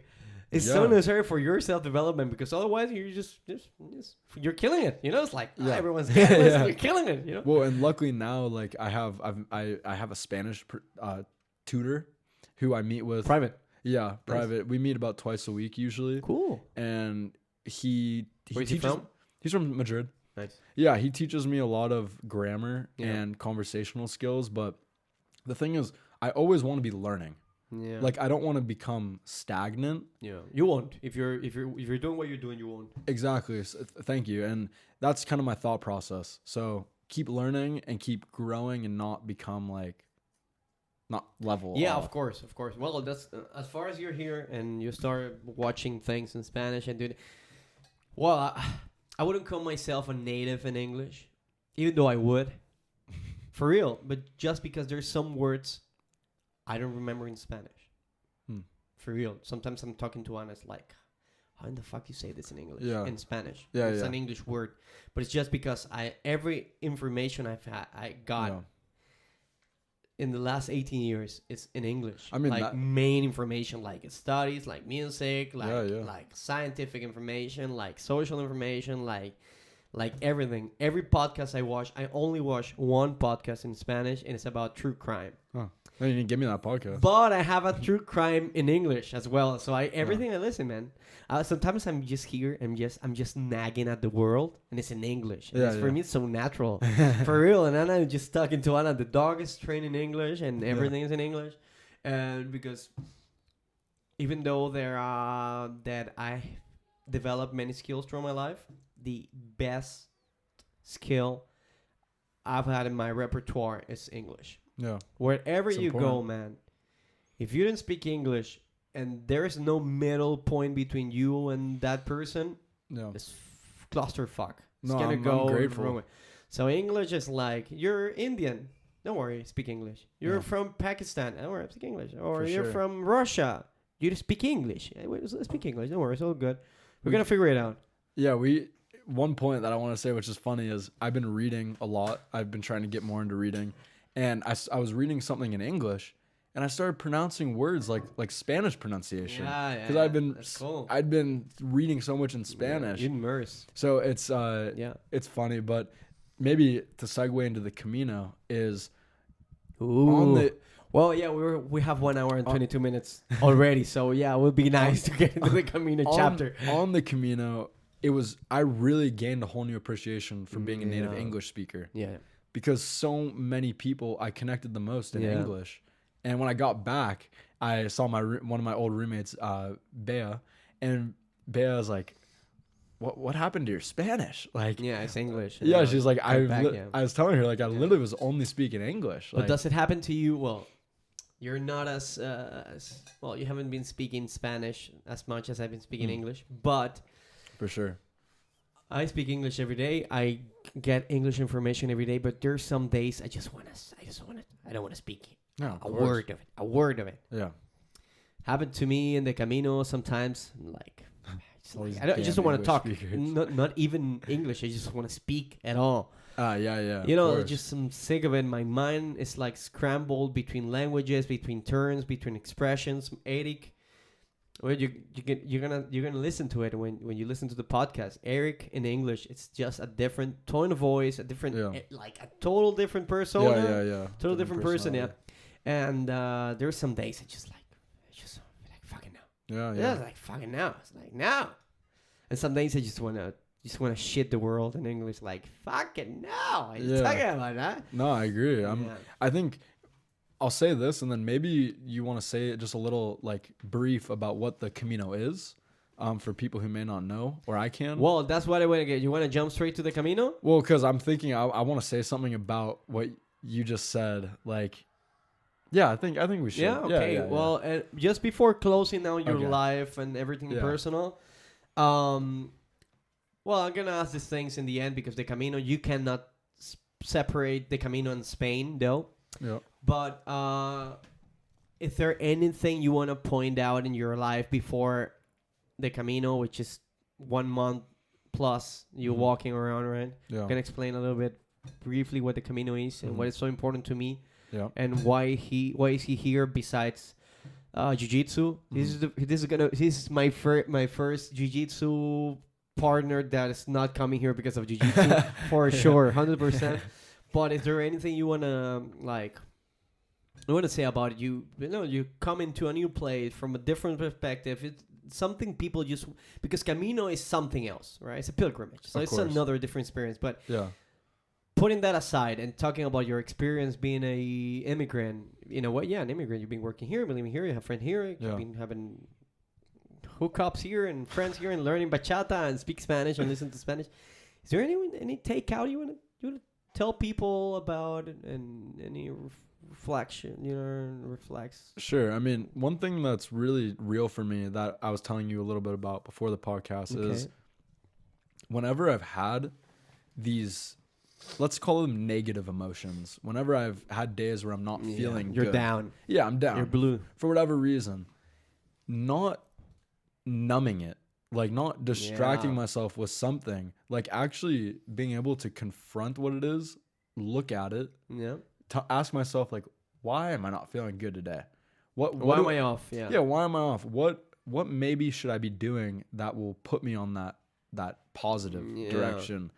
Because coming here alone, there were so many moments for me where I was like, today I don't feel comfortable. Yeah. Today I just want to lay in the couch and Yeah. eat Cheetos and watch a movie and For feel sure. home. Yeah. Homesick kind of. Yeah. Homesick kind of feeling, right? Of course, yeah. I'm very close to my family, so I mean, there were so many days in my experience where I just wanted to go home, I would say. But someone told me this on the Camino, which I think is great. It's a great quote. It's like, the guy said, never quit on a bad day. quit on a good day. Nice. And it's like any day that was a good day for Shit, me that's- in life. That's No, it deep, hits huh? hard because it's like That's deep. on any of my good days, I'm not going to quit. Yeah, of course you're not. I'm gonna loving quit. it. Yeah, you're loving it. So, but on my bad days, I want to quit. Yeah. So just getting through those days, understanding that they pass, understanding that it was temporary. I'm so grateful that Yeah. I stayed, and I feel like I've transformed a lot. And fortunately, I'm a white American male. Yeah. I didn't deal with much. Whatever that means. Yeah, I didn't deal with much like discrimination. I didn't deal with people being deliberately like mean to me here in Spain. Like for the most part, everyone has been so accepting of me. Well, I don't want to get confrontational here, but I think that goes beyond you being a white American male. I mean, Americans, any foreigner that doesn't speak Spanish, it's hard to deal with here, because, I mean, hard in a communicational way. Yeah, because for sure. People for sure doesn't speak English here, so I think it goes beyond that, man. I think it goes because you're in the individual side. You are a guy that people love to have around.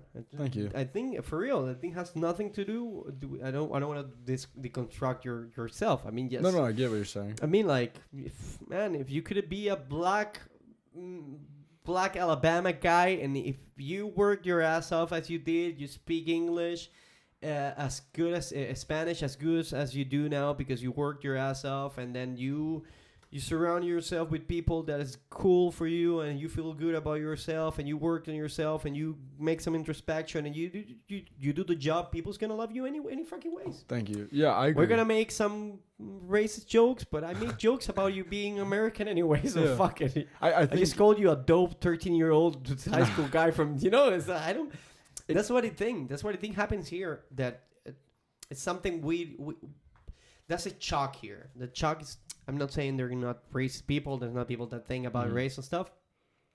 But if you pay your toll here and you do your diligence work here and you get your ass back on the street to integrate yourself and you make the effort to walk the walk, to talk the talk, and do what you do, and people's gonna say like, this guy's for real.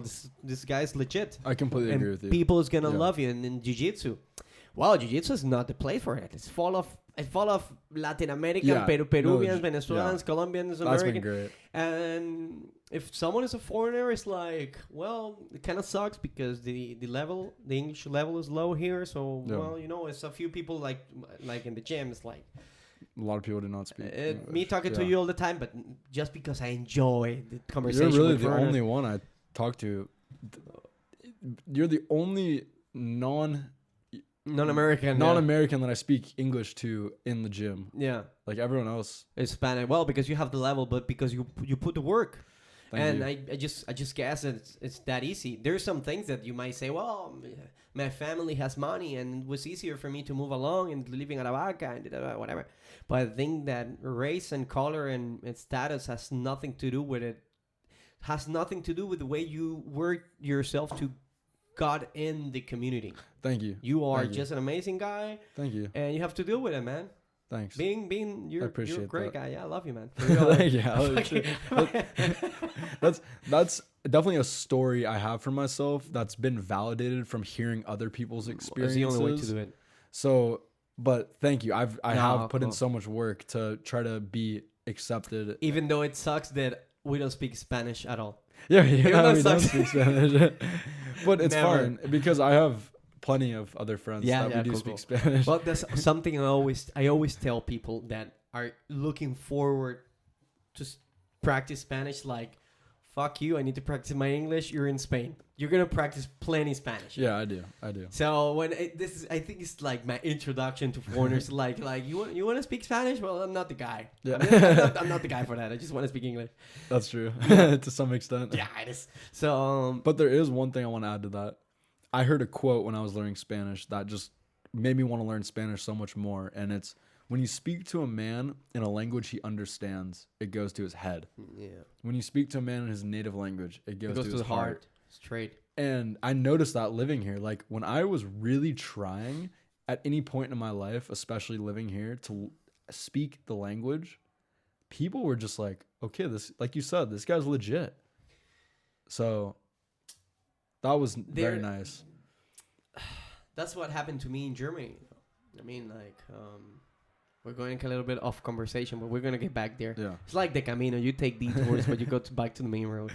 In Germany happened to me as well. Like, English, perfect English. No problem with communicating, expressing my feelings. It wasn't language. Mm-hmm. It was German. So it happened to me with that. I felt cast out. I was like, speaking English, then some guy tells a joke in German, like, forget about English. Yeah. Forget about English for the next 40 minutes until someone's like, oh, fuck, Erik's scared. Yeah, like, yeah. Fuck. Hey, guys, you know. Like, yeah, but I don't take it personal. Actually, I always tell people that if you want a true friend, you get a German friend. Those guys, I've received wedding invitations from my friends in Germany, like, here in this house. Like, what the fuck? I haven't speak to this guy in years. Yeah, that's awesome. Or I have a friend, when every time I post something musical in my YouTube, he's always like, man, I'm missing listening to your voice. Oh, that's great. Yeah, supportive. If you want a long friendship and a very nice friendship, you get a German friend, real. But you need to get there. Yeah. And that's the hard part. Okay. We Latinos and Iberians and whatever, we've been more open to the whole friendship kind of circle. Hey, come on, I met this guy. This guy's cool. Look at this guy. You know, fuck, the jiu-jitsu is that guy. You know, you see drinking, whatever. Then you need to cross that barrier, and then getting intimate is the hard part. Like me telling your shit and being open and whatever. That is the boundary. That is something you have to cross.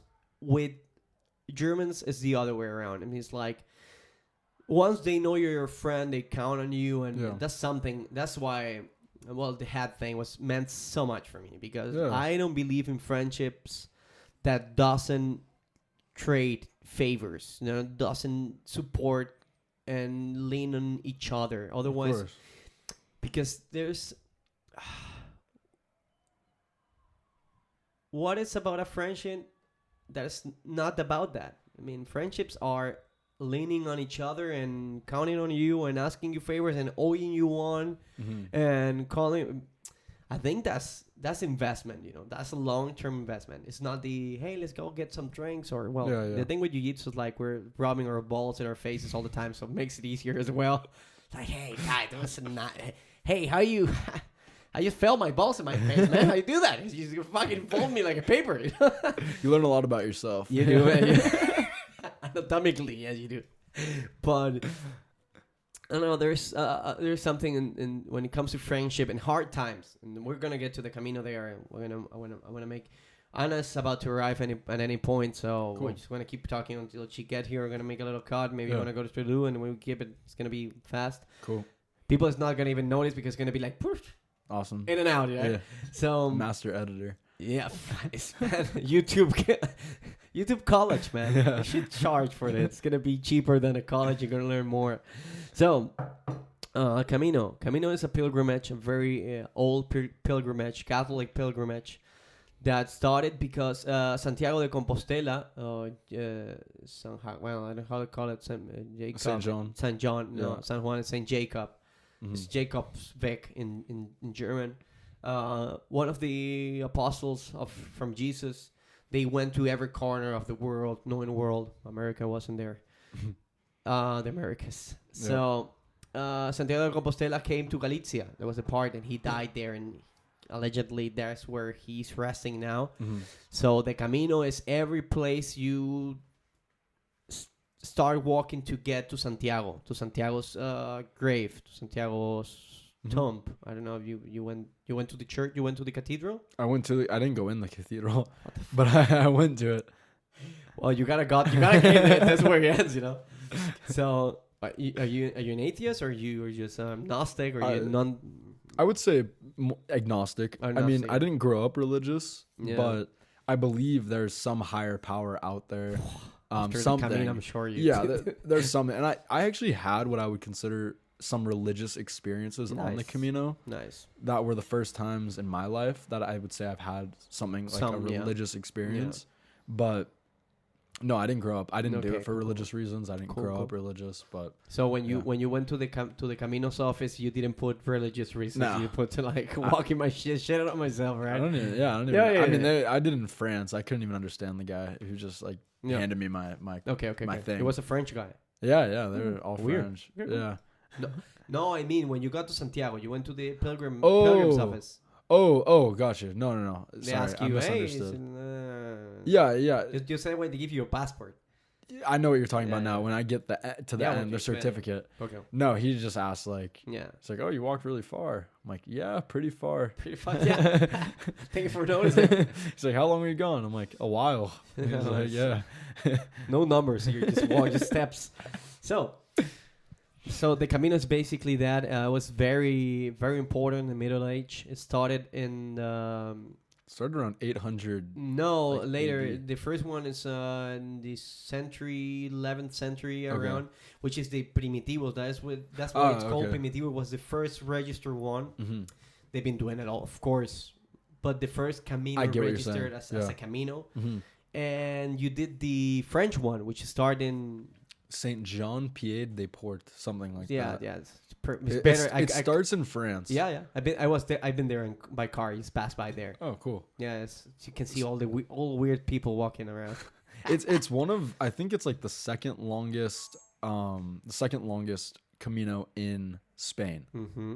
I think there's one more that's longer. It could be the first one. I think it's the northern one. Okay, maybe. It could be. I don't know. Or there's one I think that starts like from the south of Spain and goes up El de la Plata. Yeah, of course. That's And the that one, one's yeah. really yeah from long. Sevilla. Yeah, exactly. Yeah, that's the one. to. So this one is That's a true hike. Literally, a true insane. hike. Yeah.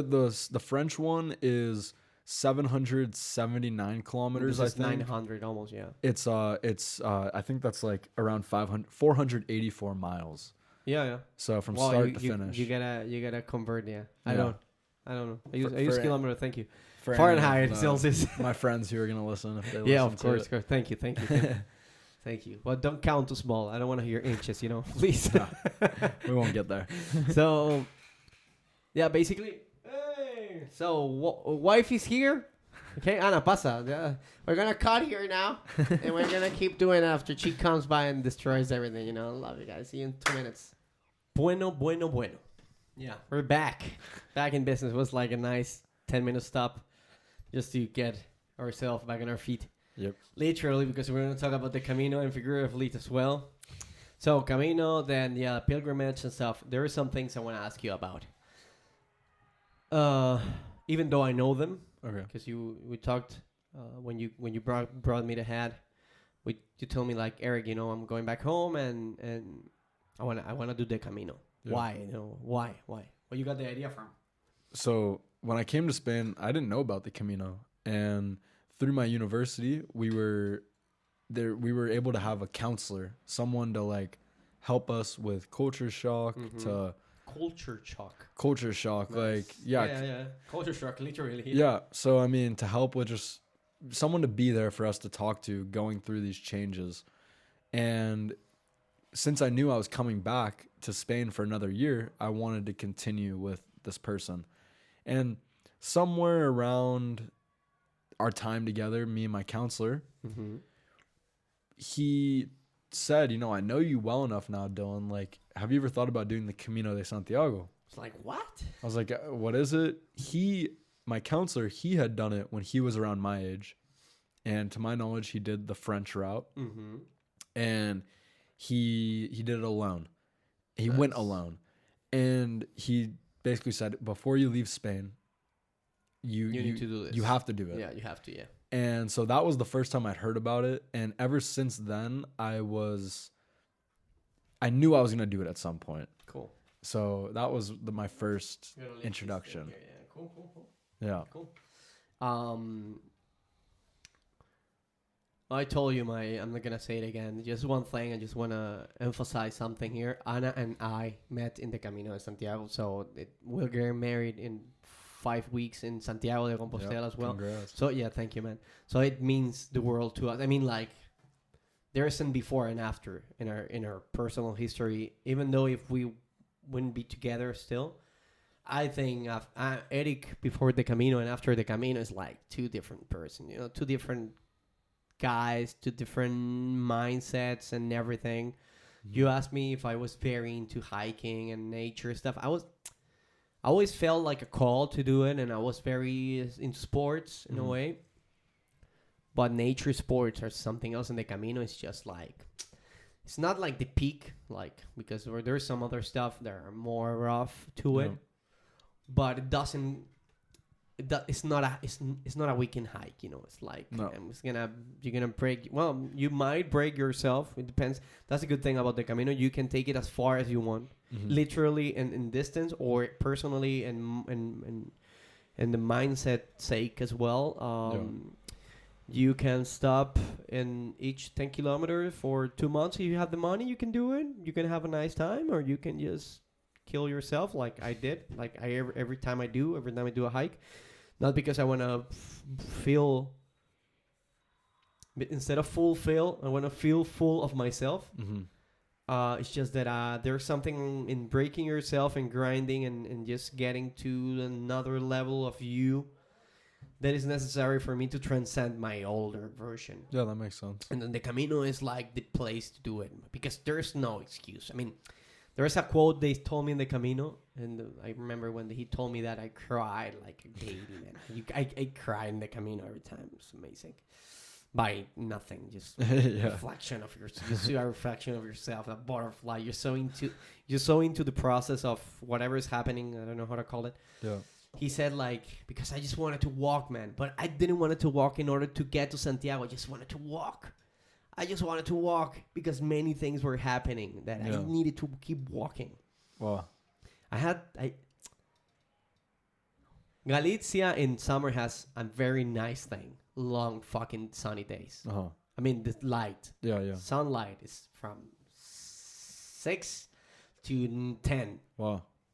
Oh, you've been there. Well, you were kind of in advanced time. Yeah, I went in July, so it's like long, because it's the tip of Europe. So the last place the sun sets is there. Okay. Go to America. So man, if there's sunlight, you want to walk. You know what I mean? And we weren't staying in albergues, so the limit was find a place to crash and that's it. Yeah. You know, which is fun. Yeah. Nice.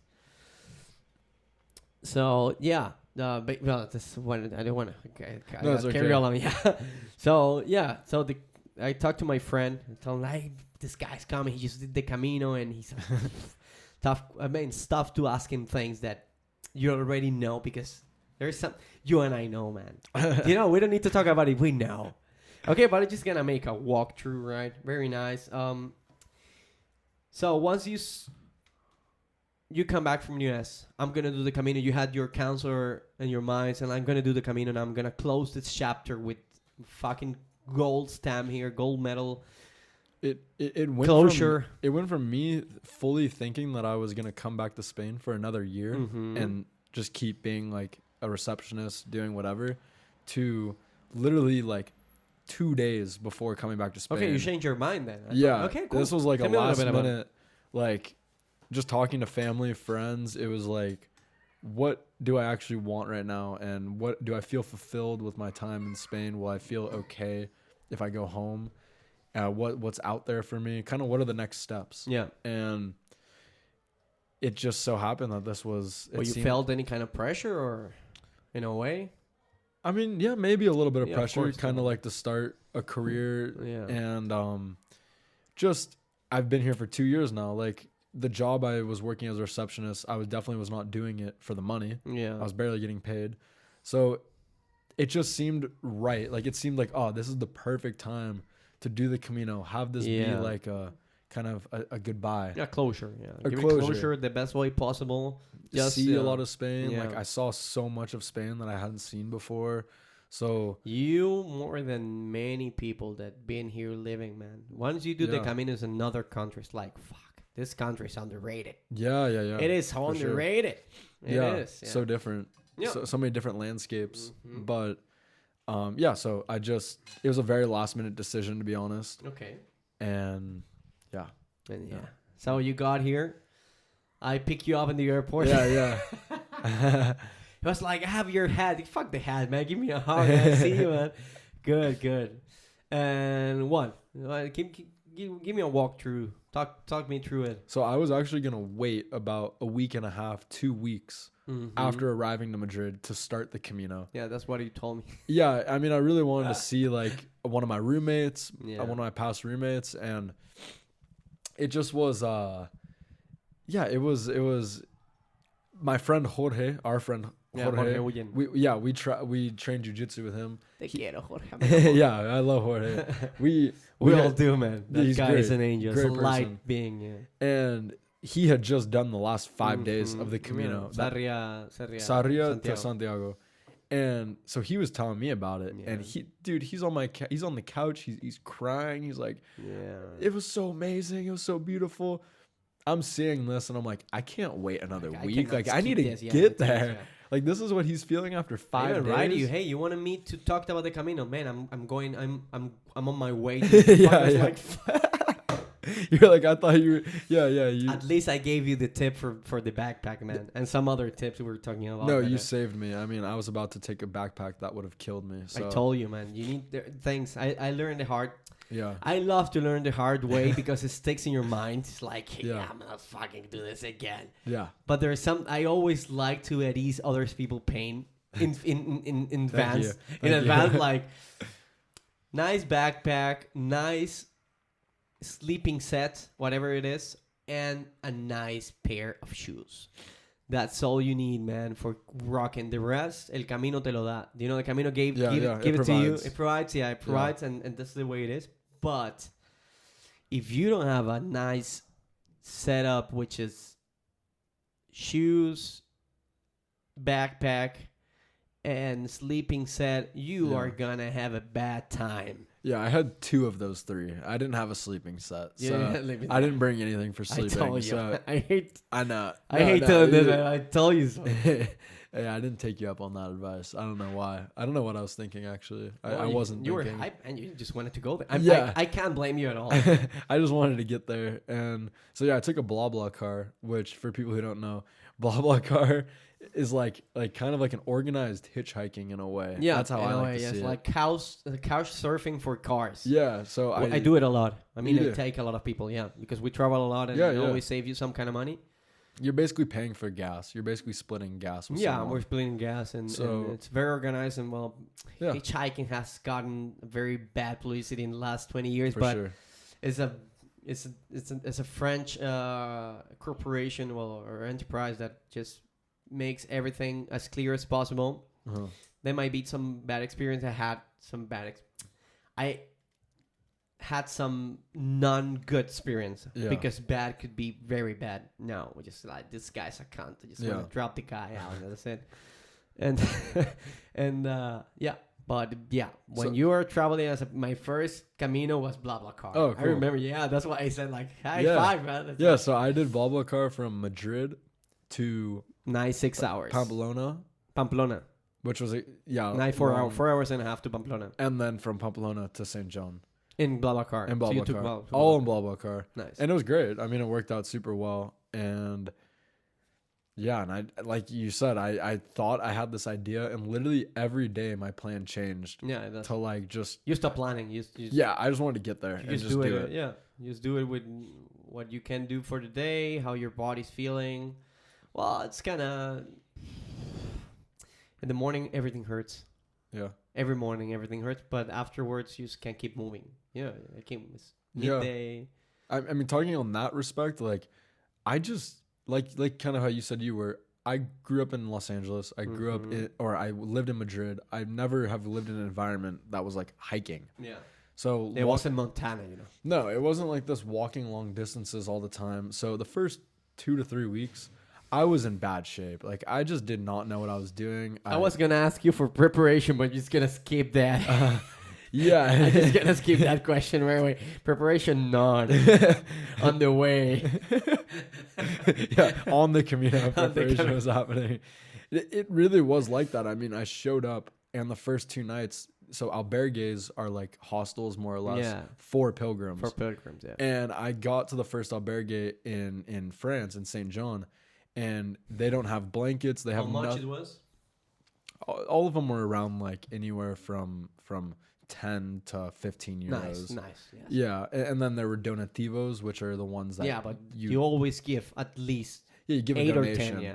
So but like the first 2-3 nights, they didn't give me anything to sleep with. So I'm just sleeping like in my clothes on a bed, and I didn't even bring. You got any jacket at least? I brought one super thin jacket. Like I don't know what I was thinking. Like I just didn't pack well. You like, grabbed all my advices and just fucking ignored them all. Like, I didn't try to ignore them. It was just like I'm just gonna go. Why do you send me the checklist anyways? Yeah, that's true. I don't know why. Like, no, I don't. I think I left before you even sent me the checklist. I was like, I'm just gonna go. Like, it's fine. I'll figure it out. That's why I was calling you to go through the checklist. And let's meet. Go to Decathlon. Go through the checklist. And I was like, dude, I'm already on the way. Yeah. So and mind you, the first day there was a storm. My very first day there was a storm the whole day, and I walked the Pyrenees Mountains, which I didn't even want to. Like, I was thinking there was an alternate route. No, there's no alternate route in the Pyrenees. I know because I've walked the Pyrenees and there's no way around them. Starting from St. John, there's like a river route that's less uphill. Yeah, it goes through the city. Yeah, you know. It's more like on the road. Yeah. And basically when I was having breakfast, the people in my albergue were like giving me shit. They're like, you're not going to walk the Pyrenees route? It's like the best route. And it's pouring rain. It's literally like a storm. And I'm like, okay, well, shit, I'm not a little pussy. I'm going to go walk the Pyrenees. And that first day, 7 hours or so walking in the pouring rain. That's why you got to do your own Camino, man. Dude, it was intense. And I get to the albergue, and I don't have a blanket, my jacket. I have one jacket. It's soaking wet. Yeah, soaking wet. So it was, but for me, I was so excited. Like, it was the first day of the Camino. I was like, I don't even care. Like, this is awesome. But yeah, I learned, I guess you could say, the hard way. I just didn't know how to walk it. My bag was so heavy in the beginning. I ended up mailing stuff. There are many things I wanted to teach you, though. How to prepare your backpack for the route, how to make your shoes ready, to take care of your feet. I didn't wait. Yeah, I couldn't wait. You deserved everything. The good and the bad, man. You earn it.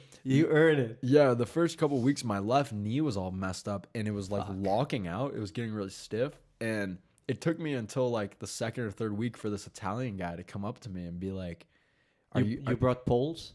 No, I had no poles. Yeah, I had nothing. I don't know what I was thinking. I thought it'd be fine. I was like, I do jujitsu. I work out. I'm in good shape. Like this will not be like, there's older people doing this. It's so cool. Then I'm getting this information live now. I didn't know it because I remember telling you about the fucking poles. There are things I remember, man. Like, I make you a checklist from like. Like, nice. I believed you, but I was like, kind of like, I need to figure this out for myself, I guess. Fuck you, man. Whatever. I ended up getting poles. I mean, right? Yeah. Of you course. Went to Decathlon? I went to whatever store they had on the way, and I got the cheapest poles. But I mean, yeah, my knee. So this Italian guy's like, he sees me in the Camino. That's 3 weeks into the Camino. Yeah, that's like 2 weeks in, and my knee's really messed up, and I'm having trouble walking. And he looks at me, and he's like, "Are you drinking water?" You're dehydrating, of course. Yeah, I was super dehydrated, so it was super simple, and I just started drinking more water. There are things you need, like for people who want to do the Camino. I was working in the. I'm going all over the fucking place. I don't mind. I work in the hotel. Remember I told you I worked in the hotel, and I met this woman, this couple, this woman, the female persons. They were so nice girls. I have them, in Instagram. And this girl, Rose, she was doing the Camino from France, and she was so into it, but she fell and broke her arm, and she had to stop, man. And I told her, I was being a waiter there, and I told her, like, hey, I did the Camino, I'm gonna tell you my story through mail. Rose, I owe you that. You know what I'm gonna do? I'm gonna tell my story in the podcast, and I'm gonna dedicate it to you, because I owe you that a year and a half ago. Wow. I owe you, And she was so... she was so down and like, honey, the Camino is not going anywhere. Yeah. The Camino is going to be there for you. Just take your time and stuff. And there are things you really don't want people. I wasn't being patronizing with you when I gave you all of that advices. I didn't get that. There's some things that I quit so much, so many times. I'm just regretting, and I know I have to finish those stuff. Then I would like. I don't want people going through that, because once you are like 3 weeks into a hike and you have 2 weeks left and you gotta quit, and because you're fucking broken, because you didn't listen or because you didn't take care of yourself because you didn't know how to. It's not your fault. You just went there. It's like macho style. I'm gonna walk this. I'm gonna walk through it. Yeah, you are gonna walk through it. I bet you as you will. I think that comes with like maybe just being a man in the sense of like, I kept thinking, and my internal dialogue was like, oh, this is I'm just gonna keep walking, and you get a lot of those, right? Yeah, it was. I luckily had people who were actually reasonable and rational people who would tell me like, you need to like start taking care of yourself. Yeah, man, you need to. Because I would have just kept walking. You cannot man up the shit out of this. No, every time. Yeah, it really taught me a lot about listening to my body. That's for sure.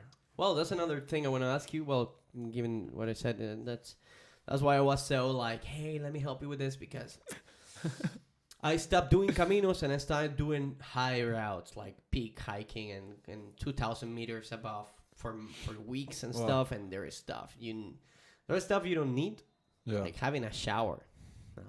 Tissues, fuck that. Showers are new. Like a whole soap bar. Yeah. Unnecessary. You need half of it, quarter of it. Yeah, I get what you're saying. Like small stuff that minimal. Yeah, minimal style in a way. There's some things you need to make yourself feel civilized and humane and comfortable. All right, and there are things you need to listen to, man. Yeah. Loving your feet is like the best.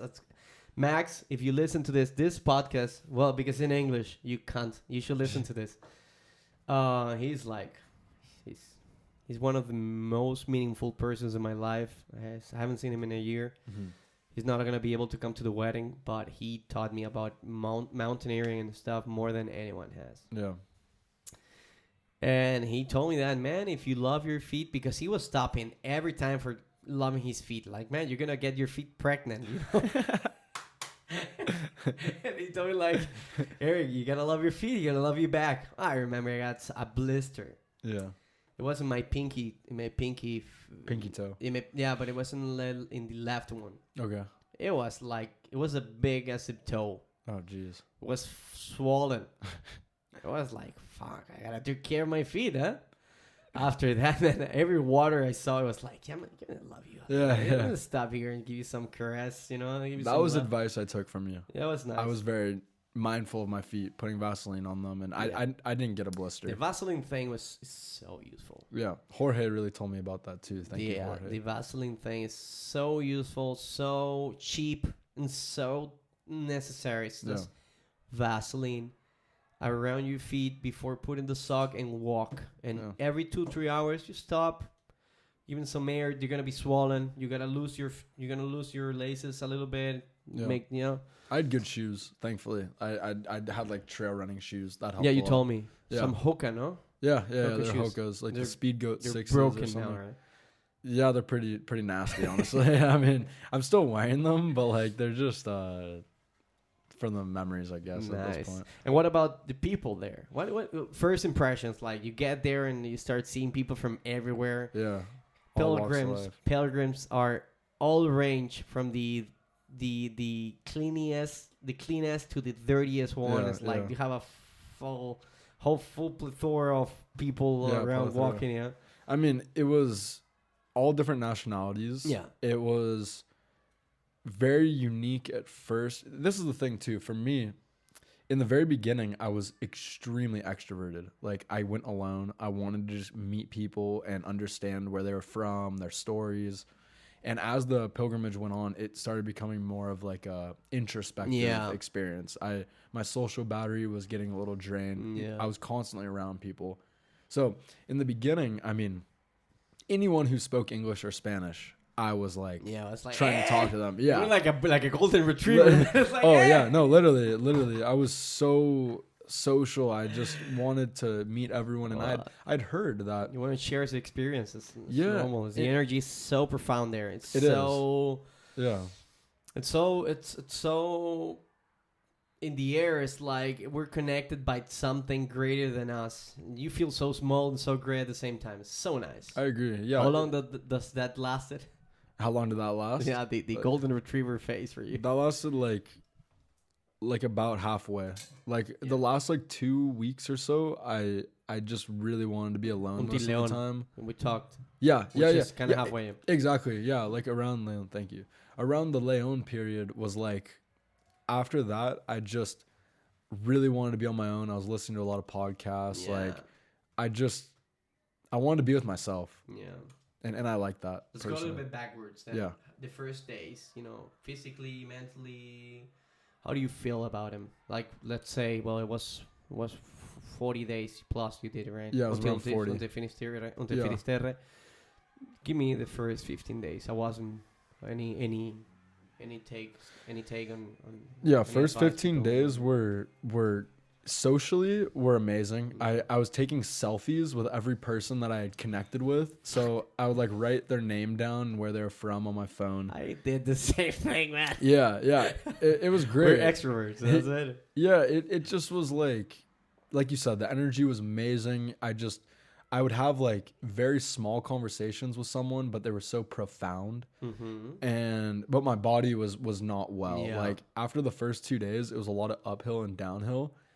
And pretty much the first like 15 days, my knee was really messed up, and I was not doing anything to care for myself. I was just like, so like internally you were like this, and physically you were going the other fucking way. yeah, but it's kind of like well, because this keeps you up here, like, yeah, and just having this positive mindset of like, I can do this. I'm like a warrior. I can get through this pain. And there's a social thing, like, I'll see you in the next stop, man. And you get like, I gotta meet Rodrigo in the next stop, and I don't want to be left behind, and I just want to see that guy. I want to tell him my story. Yeah. That's very important. But the thing was, I also had certain intentions, certain goals for myself on this Camino. You want to talk about him? Sure. I mean, like one of them was, let's say these are your whys, right? Yeah, okay, for cool. sure. That's one of the questions. Yeah, one of the whys was definitely a sense of self-discovery. Okay. So that looked like I'd never spent that much time traveling on my own or doing anything alone. Not many people, man. Yeah, so I mean, also surrounded by distractions here. Of course. I mean, so for me, it was like, how am I going to be? Like, am I going to survive? Am I going to quit? How will I be 40 plus days by myself doing something that's physically challenging and mentally challenging? Yeah. So that was something, the self-discovery. For me, it was working on my self-dialogue. The voice in my head is usually pretty negative. Mm-hmm. The voice in my head is usually telling me I don't do enough. I'm not good enough. It's negative. It's not my friend. I get it. I've been there. It's just like mine. So yeah, I'm inclined towards negative thoughts of myself. Yeah. So trying to be positive, and I've constantly sought validation from other people, especially in relationships. So I wanted to do this pilgrimage and feel proud of myself and feel validated from within. Yeah. So that was one thing, and then I basically told myself I'm not open to having any form of an intimate relationship with someone. Like, I want to do this. No fap. No fap. Yeah. No fap. Fuck semen off. retention. I mean, I don't know. It's just whatever you want to call it. Tomato. No, cool. But for me, like, that was really important. I wanted to, like, really feel like I did this on my own. I didn't want to be a part of a group. Yeah. I wanted to connect with people, but I didn't want to be attached to anyone. Yeah. So practicing this detachment, and so that was a really big intention for me, because in the past I've done that when I've been in situations that were uncomfortable, quote unquote, stepping out of my comfort zone. So those were pretty much my biggest intentions. Were to Nice. Yeah. Those were like the main whys, Yeah, for sure. So, I don't want to skip. There's a lot to talk about, man. It's and the question, the gap between this and the other questions, like the whole fucking Camino. So fuck him. So, second week you get the Italian guy. Second, third week, hey, you need to take care of yourself. You need to keep hydrated. Yeah. How's the food, man? Like, Just something nice, man. You eat a lot, man. Yeah. So How, I how mean, long? How many kilometers you were doing per day? On average? around anywhere from 20 to To 20, 30. 20 30. Yeah, it always goes back yeah, and 20 forth. 30, I would say. The Camino usually is divided in stages, Yeah. and usually the stage is from like the main albergue to the next one. So Yeah. it's always between 19 kilometers. There are some 14-kilometer stages as well. You can just skip them. Exactly. Yeah. And you told me you bought a sleeping bag. Yeah. So did you got to sleep outside? No, I never slept outside. Shit. But I was ready. I was fully ready to. I was like, fuck it. I kind of like. I've been quitting for 2 weeks now. Yeah. But to go back to your question about the food, I mean, on the Camino itself, like there were plenty of times where the food was Scarce? just like very mediocre. Yeah, okay. Not really good, very limited variety, which makes sense. We're going through towns that have like Yeah. 30 people that live there. Like it Yeah. makes sense why the food is not Being you know, there, 5 yeah. stars. But then getting to the cities, for me, like the big cities were Pamplona, Logroño, Burgos, León. Being in those cities, the food was Yeah. they Beyond, eat right? really good, yeah. they do. And you get this pilgrim menu, and it's like, Yeah, it's bring nice. me the carbs, bring me the calories. Yeah, bring me- 3-course meal for 14 euros is not too man. bad. No, it's not. No, it's ridiculous. I was gonna tell, hey, we got the camera girl here. Yeah, howdy. So yeah, I'm very fun with everyone that has done the Camino or think about it, because it's such an amazing. There's something about time you can't dilate, but it's weird. I told you, like, hey, Dylan, remember the other day we were like, and you were like, dude, that was like yesterday. And you're like, wow, only one day passed by since that moment.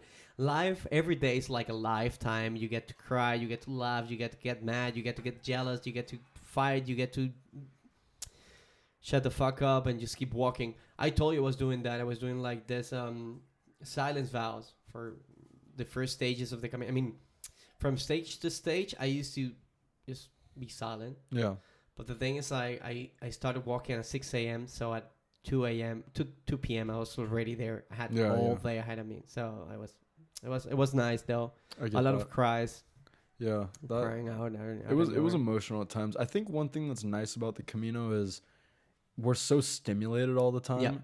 Yeah. Like with my phone, I'm on social media. My generation, Gen Z, we're like ruled by technology. Yeah, man. So having that long to be away from all that, it was nice to just have moments to quit the phone as well? I didn't quit the phone, I mean, but like my essentials, right? I mean, I'm walking most like being on my phone was so far less a priority. It was out of context as well. I mean, just fucking walking everywhere. Yeah, I didn't really care to be on my phone that much, but just understanding that having that time away from all the technology, I could really think, like have time to, what are my values? What are my morals? What do I want in life? What, like, not having so much distraction. And that was really important for me, I think, in my transformation. Well, it's another way of looking at the world, at yourself. Very easy to get priorities straight if you're not distracted. For sure. What do I want for myself? Yeah. Do you get to reinforce what you were thinking of your future before you started? Are you more sure of your choices now? Now you've done the Camino, I'm going back home and doing your stuff. For sure. I mean, yes. I mean, by the end of the Camino, one thing I really, really noticed about myself was I really enjoy traveling. I really enjoy living in these different cultures and having this experience that is so unique to my upbringing. Growing up in like a smaller beach town and now living in Spain, meeting people from all over the world.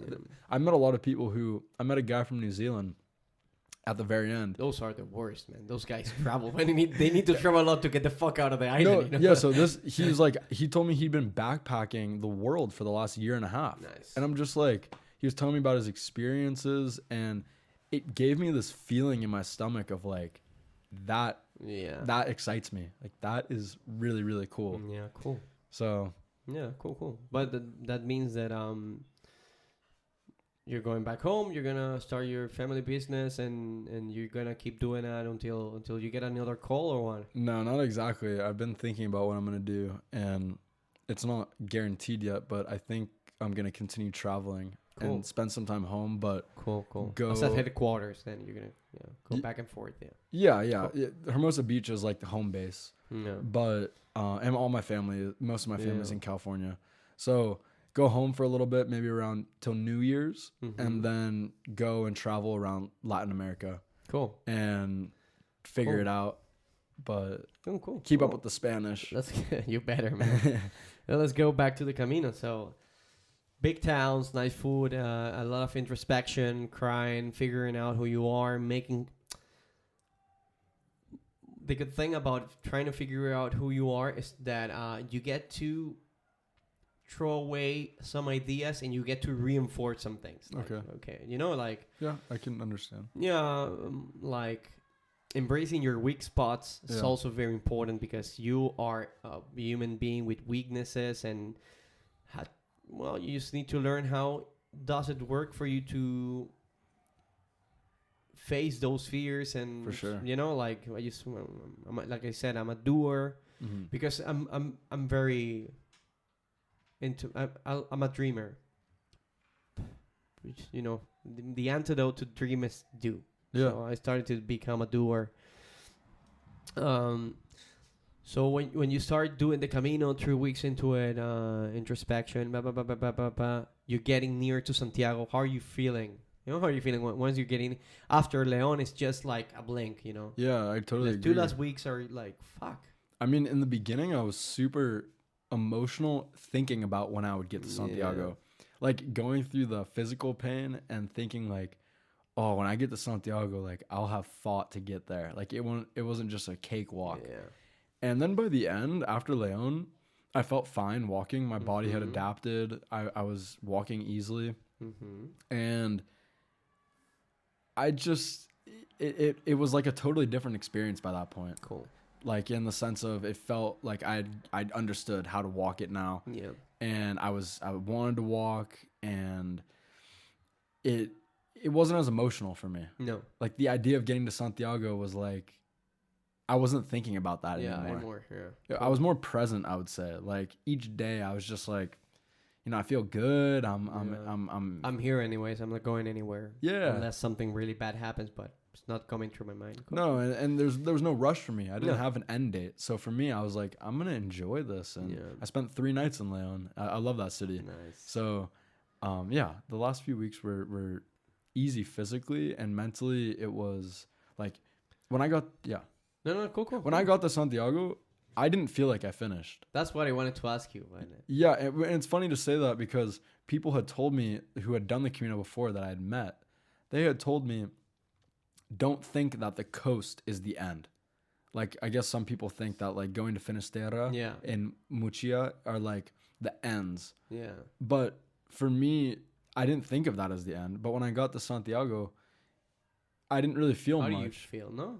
Did you cry? No, I didn't cry. I got there and I was just like, oh, okay, this is like I just finished that. That's fucking weird. but That's yeah, nice. That's nice to hear. It fully was like a super normal experience for me. Cool. And- Well, you already got your pilgrimage through it, yeah, walking through it. Yeah. I just felt like I hadn't processed anything. Yeah. And then, so what a lot of people do is from Santiago, they walk to the coast. Yeah. And the coast is awesome because it's basically beautiful. beautiful. And it's called La Costa de Morte, Mm-hmm. which is like the coast of the dead. Mm-hmm. And back in the day, the pilgrims, they'd look out and it looked like the end of the world. Yeah, it was the end of the world. For That's them, why it's called Finisterre. yeah. Yeah. So that history is so Before cool. the Americas, of course.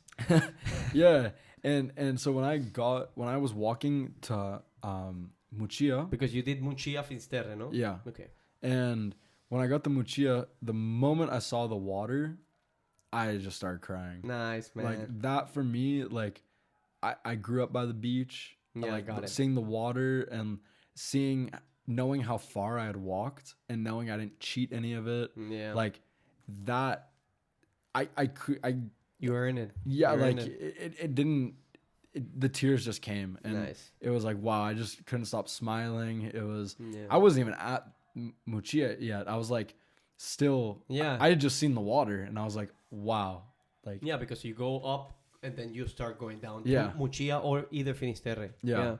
So that felt like the end of like, wow, this is what I would think Yeah. it would have felt like getting to Santiago. But yeah, that was a cool experience. That's cool, man. That's cool. That's cool. That's cool. So, yeah, that's kind of that's how you felt, sensations and stuff, and how you, and after Finisterre, when you got to Muchia, Yeah. I guess it's a beautiful, never been there. Mm-hmm. I was gonna do the Camino de los Faros con Ana, Okay. which is, it's not from the Camino de Santiago, it's not a Camino. Yeah. It goes all the way from Malpica to Finisterre. Along the along coast. along Costa da Muerte, because it's the lighthouse way. Yeah. So it goes to That's cool. Yeah, man, it's gonna be cool. Galicia means a lot to me, because Anna's Galician, and it's hard not to love the place. Yeah. You're there, and it's like this It was is beautiful, breathtaking. this is beautiful, man. Everywhere you Yeah. look, there's beach here, there's mountain here, there's prairies here, meadows, green cows, smells like shit, Mm-hmm. smells like salt. It's amazing. It's like nature rich. Yeah. Yeah. So you got to Muxia, then you said like, well, I gotta go to Finisterre. We're gonna do. So how was the walk?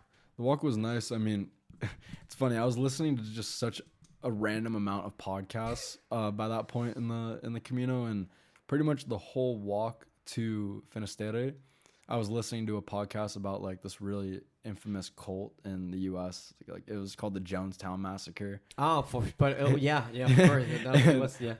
You can't even tell me how I came across that, but it was like a pretty long podcast, and that took me pretty much across most of the plane. But this was something that I really learned on the Camino too, that I've been trying to learn, is to be happy when I'm alone. Yeah. Like to be content when I'm not with other people. And well, you gotta love yourself for that, and it's hard to love yourself when you're not alone. Yeah, you don't know you. So. And not just having like a distraction from my thoughts. Yeah. So that was by the time I got to the coast, like walking by myself felt really nice. Like it was so peaceful. Yeah. And there's always like sounds of nature. Really if you nice. take your the earbuds off, and then you listen to the wave crashing along the coast, Yeah, or so the wind, nice. and it's like it's always sensitive, perceptional, rich within every sense you have in your body. Like smells nice. Sometimes Sometimes it smells like manure in a lot of places. I love manure smell, man. I fucking love it. Oh, it smells like shit everywhere. That's a weird thing to love, honestly. I was taking a dump, Oh, in the Camino. Once we done it, like, Anna, hey, check out for me, please. I'm gonna take a dump. Taking a dump, and, like, after I take a dump, which has nothing to do with what I'm gonna say. This guy, he's pijigrino. I told you, this pijigrino, so this like old fart guy with money, just want to do something with his life. He do the Camino, but he pays for everything. Everyone has a Camino. I'm not criticizing it. I am. You're gonna do a fucking pilgrimage. You carry your fucking backpack with you, and you be a man about it, or a woman about it. Okay, you do the grind. Yeah, I mean, I did it. Fuck. Now, once that I got out of my system, that's like, wow, this Camino thing is amazing. We were going to Finisterre, so it was after Santiago. Yeah. It's like, wow, this Camino thing is amazing, but it smells like shit, isn't it? It's like, you're in the middle of the nature, man. What do you expect? I mean, the best part about that is, I mean, you can rip a huge fart. It could smell terrible, and no one knows. Man, the good thing about it is you smell like shit. Let put my water for you. Oh, good, thanks. But you're so used to your own smell and the smell of the stinking body that everyone smells the same. There's no smell, actually. Like, someone must be smelling really fucking bad for you to notice. Like, hey, dude, you're stinky now. Yeah. You're stinky Pete now. So you gotta take a shower. Get back to the shower. Yeah, there's some smelly people. Smelly cat, all over the place. Wow. Yeah. Nah. Smelly, snoring. I mean, yeah, there were a lot of different things going on with other earplugs and the eye mask. The eye mask is essential. I mean, if you're gonna sleep everywhere, it's something I carry everywhere. It doesn't matter where I'm going. Yeah. fucking people snore like pigs. I mean, I think some people like need to go to the doctor. I mean, there are They- people snoring, and They do. it was actually like concerning. Like they, Yeah, it's like, how's this guy alive? no, Anyway? they're practically yelling in their sleep, but it's snore. It was really messed up. I mean, no joke. I mean, there's some pretty intense snores. Well, tell me about it. That's one anecdotes and stories. What were you? I mean, I guess like so one experience that was really unique to me that it's actually like a wholesome story. It's not a snoring story. I mean, the snoring was pretty much every night, and Yeah, people everyone just snores. doing. I mean, there were like symphonies at times. I mean, like you have 3 people snoring in all different tones, and it really was like music. And so I mean, that's a whole nother topic. But one experience I had that was very much like a religious experience for me, that was very memorable, was there was a day within the first couple weeks where I was really in pain, and I thought to myself, I am either gonna give up or I just want to like taxi to the next place. Like there was nothing stopping me from taxiing. It's me. Or hitchhiking. Yeah, or doing something to get a ride somewhere. And this woman who I had previously talked to, she was an older woman. She had come from a Roman Catholic background. Her and her sister were doing the Camino, and we had met a couple nights prior. And as I'm in this negative headspace, she just like appears out of nowhere. And she starts talking to me, and we're just talking, and really she's really this positive light for me, really giving me like this hope of keep going, like it's okay to feel what you're feeling. And we stop and take a break, and when we stop, I try stretching, and when I'm stretching, my knee just like my leg, I can't bend it anymore. Like I really was in like the worst shape I could have been in physically at this point in the Camino. You could say that was the hardest part. Physically, yeah. I mean, I couldn't bend my leg, and her and her sister You were limping then. Yeah, no, I fully like when I was I couldn't walk well. Shit. And so this woman and her sister, they're helping me. They're like giving me like some stuff to put on my knee, like a tiger Tiger cream. Yeah. tiger cream. Fucking Yeah, they're giving me stuff, and hot.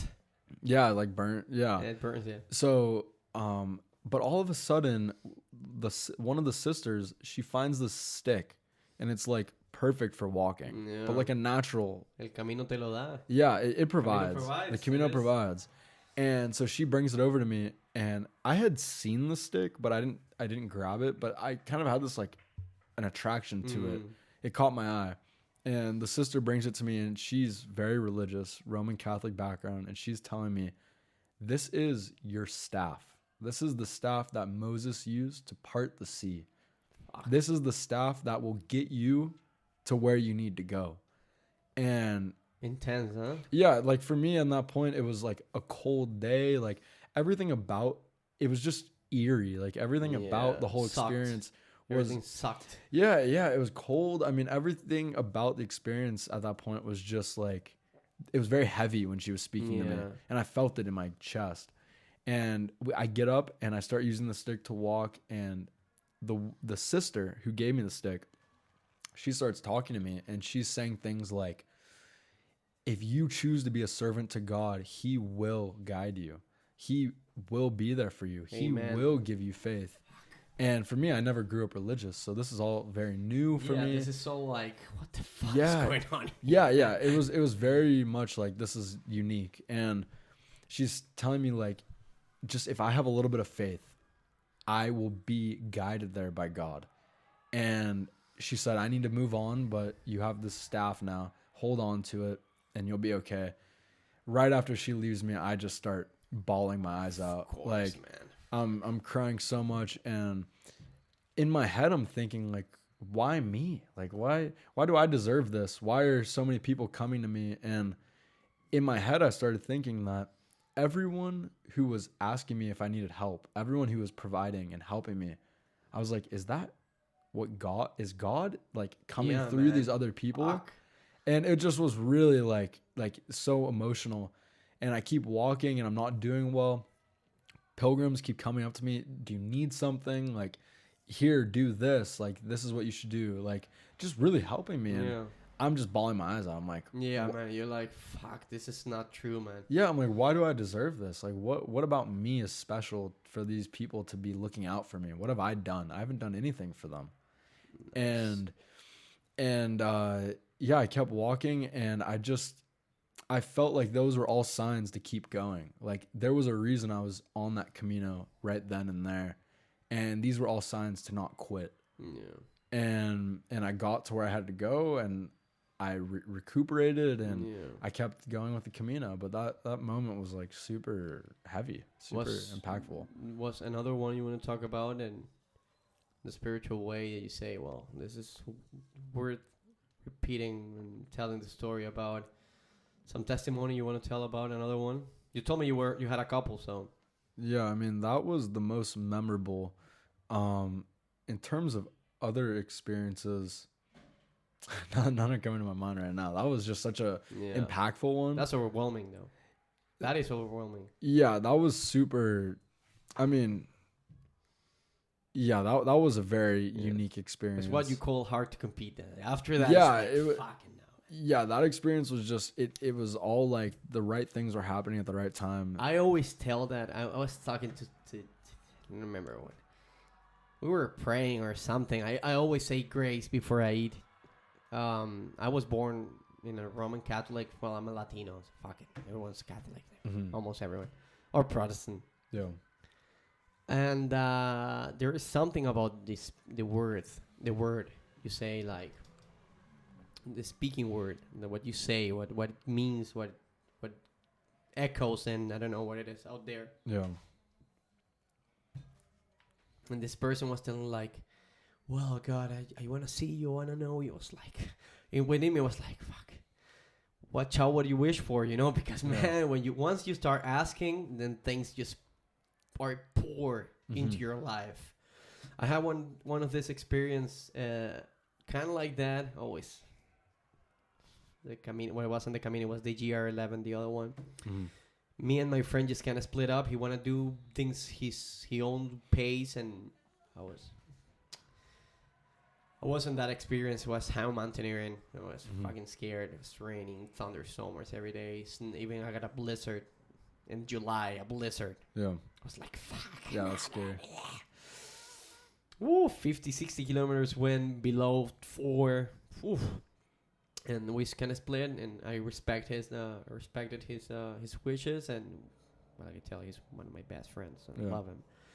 And it was nice to get out of the comfort zone, be on my own pace, get to know myself better. Even though you think you know yourself, there are always more situations you can get to know yourself better. And there were things I was lacking. I didn't have a water filter, and in the Camino, it's not that necessary, but when you're in the mountaineering side, you need a fucking water filter. Yeah, that makes sense. Everything is flowing. There is water all over the place. You don't want to drink that water straight. You need to clean it first. Yeah. Dude, I was like, wow, what am I going to do with a fucking water filter, man? I see this couple from the Netherlands, elder couple, 60, 70 years old. And I talked to them, and doing Camino shit. Yeah. Which in the GR11 is harder to do. It's loneliest, and people is harder, and people, it's not the Camino style. You get to get some Camino alike moments. Okay. But this is very lonesome, and this is very quiet. It's very exhausting. People's not making jokes all the time. People talk, but you may find people. One day you or 3 days just watching people getting passed by you or just walking their way. Kind of, hey, it's raining there. Yeah, it's kind of fucked up. There's no water. Paf, keep walking. See you in the next life. I see this couple that's like, well, I was kind of having a bad time because I knew after the moment I was gonna walk by myself in a way, but they had no water filter. And I wasn't looking in the map any town in like 200 kilometers that. Holy shit! This is the Pyrenees, man. It's just mountain places. There are just a few places when you can buy things. That's why I'm telling out loud, Decathlon, you need to open stores in the fucking year 11. You're wasting money. With that being said, I talked to the guys. Hey, what are you doing? Where are you going? No, what are you doing? I had a I have a phone I had 2 phones, which is a stupid thing to have. But one phone was my personal phone, and I had another phone with the GPS and the music. Okay. So I was using that, but these guys were reading out of maps. And believe me, Dylan, I was getting lost almost every day. Yeah, I can imagine. And these guys with maps, I won't do that with a map. No way in the world, unless there were no phones left. Yeah. Otherwise, I'm taking a phone or getting a GPS. Yeah. Because it's different. It was a sign here. Yeah. It's red and it's white and red. It could have been a storm yesterday. A bush just fell over it and you don't see it and you just fucking goes here and left turn and right. Could happen. When you see the map, you're like, I'm lost here. Yeah. I'm an hour into the wrong way. So I talk to the guys and tell them guys like, hey, you don't happen to know if in the next town there's gonna be a water filter, right? Mm-hmm. Also, I was low in money. It's very expensive over there. And man, suddenly the guy said like, no, but wait, you know what? I have this for you. He gets a water filter, man. Oh, nice.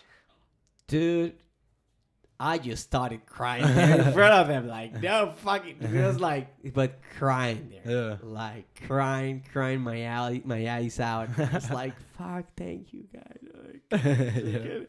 Crying, couldn't speak. Goodbye. Walking.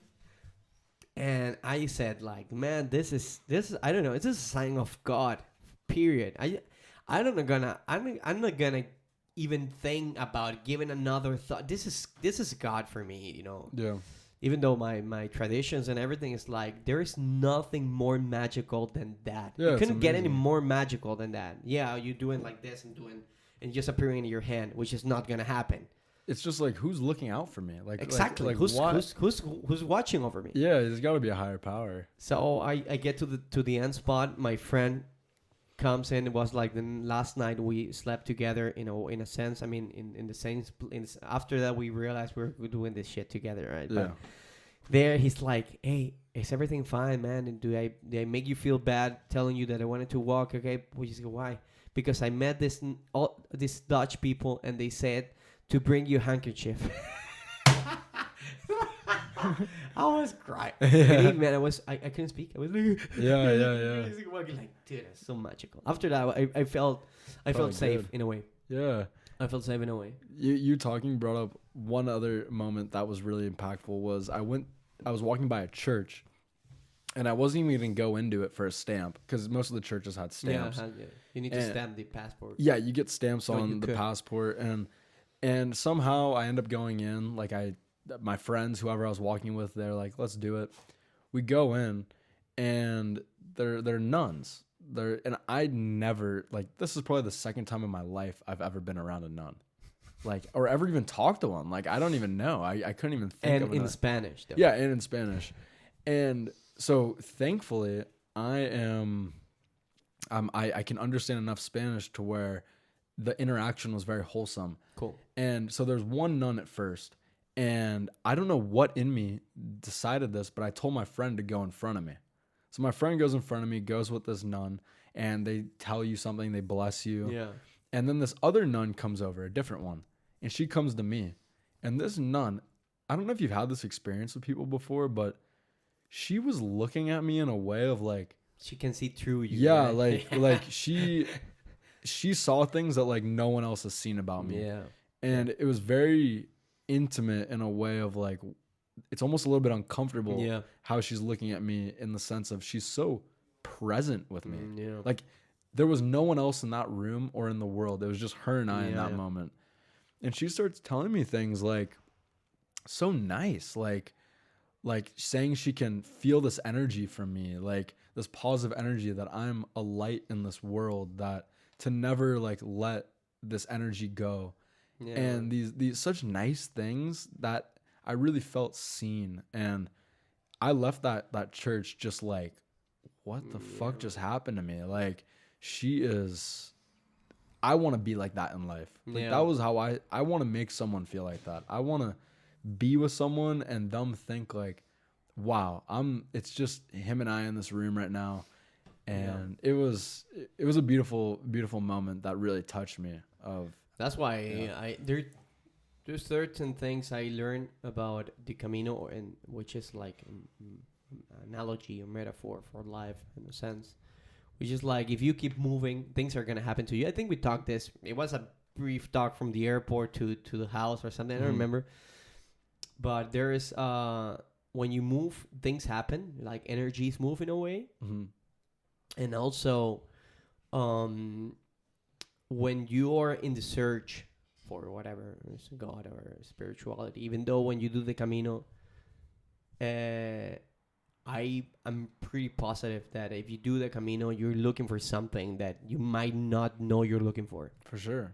Cool. Yeah. So when those things combine, I mean, magic, like magic is just gonna happen. There's just no way to go around it. It's gonna hit you in the face. Yeah. And that's the thing with God, with we'll call it whatever you want, man. It's just hit you in the face, and you're like blast, like fuck. Yeah. What was like what? Like really, like what is going on in here? Yeah. And well, I think that's something I can. Well, I've been a very blessed guy for real. I mean, like I've had a life full of blessings, bad moments, yeah, but everyone that's in my way has some in my life. It brought good things for it. I feel the same. Yeah, and in with the Camino and all the other stages in my life, I try to make people. I try to make people feel that they can. I don't know if count on me or there's something that I want to share the love, but it's different than just. It's another way of sensing the share the love thing. You know what I mean? It's like I want to share. There's peace. I want to. That peace when the nun talk to you. It's like fuck. This is home, man. For some reason, it was a brief, heavenly moment that happened there. Yeah, like we want to be seen. Like as a human, I want to be seen by people. I constantly want not like necessarily a bunch of attention. Yeah, it's not attention. It's like to know that like when she was saying those things, it was like I felt that way about myself, and it just validated it. Yeah. And like just the eye contact, like that was big for me. I was like, I want to like look people in the eyes. Yeah, you do that now, right? The whole Camino, like after that, I was like, man. I want to like that's nice. Replicate what when she was did. It? This was like midway. Nice. Right before Leon. Right before the Meseta. Before the cool. Well, so it is before Leon. Yeah. So it was. That's nice, man. You know why? Yeah. Because this is something I've been trying to do for the last 14, 15 years. Look people in the eye. Sometimes it's kind of awkward, not because of me. You can tell people doesn't want to be. Yeah. They don't want to be seen through the windows. It's confronting. Yeah, it's confronting in a way. Set us apart from other animals, because when I look you in the eye, it's not. I don't want confrontation. Yeah. Like if you look a dog in the eye, it's a hierarchical stuff. So, but between us, it's like, can I trust you? Can I lock? You know, can we lock? And connection. Yeah. I mean, it's different. It's so different, and I don't know. It says a lot about a person Yeah. when you can make eye contact. I mean, that's a whole nother topic, but. It's you also don't want to be like crazy about it. No, well, you can tell crazy looks. You know, I'm sure you met some people there in the Camino. Crazy looks, like wow. There's some interesting people for sure. Personajes, man, characters. Like fucking this guy. For real though, I mean, that was one thing too. Like I had so many random conversations, and like you said, there were things that came up in the Camino that I didn't even think I needed, but that really struck me as like. Yeah. I had a lot of conversations about masculinity, and you told me it was nice. This thing you brought it back. Yeah, about masculinity and like what it means to be a man in society. How come that started? How come? I don't know. It really started with this one guy that I met. His name was Pete, and very just intellectual person. Very. How old was he around? I think he said he was like 52. Nice. Or something, and. He told me he attended these like men's groups where men mainly it was for heterosexual men to share about experiences and stuff. Yeah, just share things that were hard for them Do to you share. know anything about his background? Was he married, divorced, or something? Yeah, I know about his background. Yeah. Yeah, he was married. He was divorced, married, got divorced. has a Where is he kid. from? What? He's from San Diego, Okay, or some California. Okay, cool. Yeah. I just wanted to see, because if you knew about this in Spain, it would be nice just to contact them. But it was in San Diego. He lived. Yeah, he's from or wherever in California somewhere. Near home, though. But yeah, near home. And so Keep in touch. we have his number. So now it's like he kind of opened up that door, and we talked a lot about it, and we had walked a couple of days on the Camino together. Nice. After that first conversation, but it became a pretty common theme of like what does this thing called masculinity mean? And everyone has, besides the macho images of whatever. Exactly. Yeah. And as a man, we never question that as a man. We never think about it. It's just settled there in culture. Yeah. Exactly. These are things that like maybe I've thought about but never really talked about. Mm-hmm. And so this idea of like everyone, girls, guys, we have a masculine side and a feminine side. Yeah, we do. Yeah. And so there's a balance. Yep. And a lot of guys my age, and just guys in general, we want to be this like macho masculine guy, but looking at both sides, there is a place in the world for the masculine macho guy role in specific things. For sure. I'm not gonna take it apart, but yeah. Yeah, and in certain situations, like it's good to be the protector, and it. I don't know if it's good. I think we're applied to it. Yeah, it's part of our nature. As a man, it doesn't mean you're gonna be a frabbado, a mascarado. You know what I mean? But yeah, it's nice to put things in its place, which is only. That's things that happen only when you're speaking them, talking them. It's the idea of polarity, there's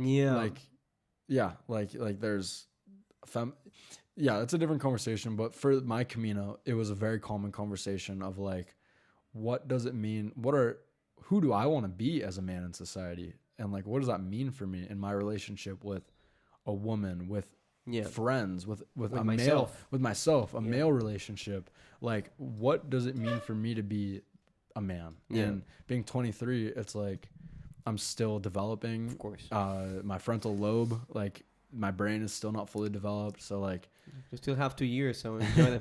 yeah, until I become a real adult. But I don't know. It was a very unexpected topic that came up. That was great to have. So. You could tell me more about it, because I don't know if I'm going to have this conversation with someone else that's just gotten some kind of epiphany to the subject, Yeah, I mean, what were your conclusions about him, or how do you feel about it? What are you going to think in the future every time you get a new situation about your own masculine identity, which is interesting? Yeah, I mean, a big thing for me was how normalized so many things are for men in society. Like watching pornography, having of course, having a phone that has like naked women all the time. Yeah, like having a bunch of this like sexualized content on anywhere. How do you escape from it? Man, you open Instagram, it's all about booties and physique and watching yourself in the mirror. It's hard, man. It's freaking hard. And it's normalized. Like my friends growing up, like none of us, it was never like a quote unquote bad thing. It was never really negative. It was actually, if anything, a positive thing, because it reinforced like I'm a heterosexual guy. And I'm a man, so that's like what we like to do. We like to see tits and ass and whatever. Yeah. So getting this idea of like, you said a good thing, a good quote before doing the podcast of like the normal is like the abnormal. Yeah. Or like something like that. It's very hard. It's very hard when the normal thing to do is not the normal thing that's going on. Yeah. So like not watching porn, for example. Yeah. It's very normal. It's very abnormal. It's very hard to do the correct normal thing when the abnormal thing is the wrong. You know what I mean? It's like everyone watch porn. Like I told you, I've been off porn for years, and I've been off masturbation for years as well. 2 years. No. And who's counting? Yeah. No, that's the thing, is like one thing I've understood is like you're not supposed to be counting, but it's like you just want to make it your lifestyle. your lifestyle is like? Well, Maybe in the beginning, I guess. no, to get I started. mean, it started because I was having intimacy with my couple, and I was jacking off anyways. So it wasn't a thing of sexual fulfillment because I was having sex anyways. Even though I had sex, I was jacking off. You know, and it kind of made noise in my mind. I was like, what the fuck am I doing, man? It's like eating dessert after you ate dessert just for the sake of eating dessert. It just like doesn't make any sense. And until what point this is good for me. And that's so like talking about this now, like one thing the Camino taught me was like I had never really talked about these things, and it's hard for some people to talk about these things, especially like talking about men and or women, I guess. It's just a difficult conversation for a lot of people. It is a difficult conversation because people don't accept the fact that they're sexual beings as well. Yeah. Or more than sex, of course, thousands of years more than sex. Yeah. When it comes to identity and stuff, but it's a topic I always bring to the table because people get uncomfortable by it, and I told you I love making people feel uncomfortable. But it's a great conversation because I had this conversation a lot on the Camino with certain people, and it was nice to actually talk about it and not just think about it. Yeah. And detach from the sexual part, right? Yeah, and just this idea that like us as men, we have testosterone, and if women too, women are more testosterone to start than estrogen. Oh, I didn't know percentage, that. I was listening to something about it. Yeah, so one guy that I listened to that really got me thinking is like, if you're masturbating a lot and you're watching porn, all these things, you're basically leaking. Yeah, you're deflating your testosterone levels. They were calling it your life force. Yeah. And that is a super powerful thing for men. Like, you'll look at... that's why monks don't masturbate. Yeah, and you'll look at some athletes and like they won't be with like their girlfriends before a game competition or something like that. Whatever it is. So there's something to be said there. And when it's normalized to constantly, let's say, leaking yourself, it's like... It is. It kind of was making a lot of sense to me of like... Nice term, leaking yourself. Yeah, it's like a pipe that's like kind of broken. So it's like you want a sturdy... Yeah, so it's like all of these things, they're all interconnected. Yeah. And I started thinking to myself, I'm like, well, shit, like if I have these bad habits of... I've been off of porn and masturbation for a while now. Amen. Yeah, and it's been... I feel like the confidence I've gotten, the effects I've had from it, the brain fog goes away. It's like the way I look at a woman is different. Yeah. Everything has... So many things have changed, but it's been very subtle. Yeah. It's not like one day I wake up and I'm it's like putting things in its place. It's just that. It's just fixing your house and putting things where it belongs. Yeah, and so like things are a lot more clear to me, and having that Camino as a time to not only practice these good habits, but also talk about them with people. Make them real, right? Yeah, make them real. It really was like, wow, this is the way I want to live personally. Nice. And not have so much shame talking about it. Actually be one of those people who like not trying to make someone uncomfortable, but like normalize this conversation. I know.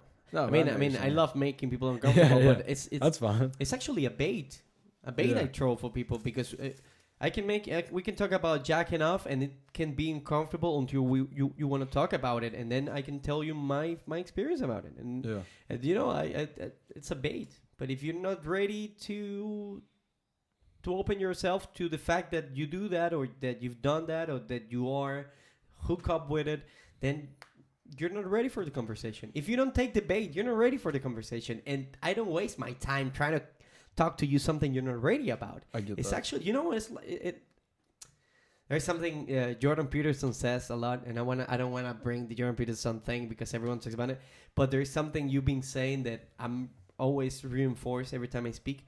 There are things that you need to speak him in order for them to make sense to you. Yeah. Like that, I'm telling about fap thing, and like, what is this going on? That you start to talking about it, and it's like, wow, you know, it's a gate opener. It's a mind expansive thing to talk and make ideas into words then you can process, because if you don't, you can say it, it's very hard, you can understand it, it's very hard, it's hard to explain something you don't have a grasp on.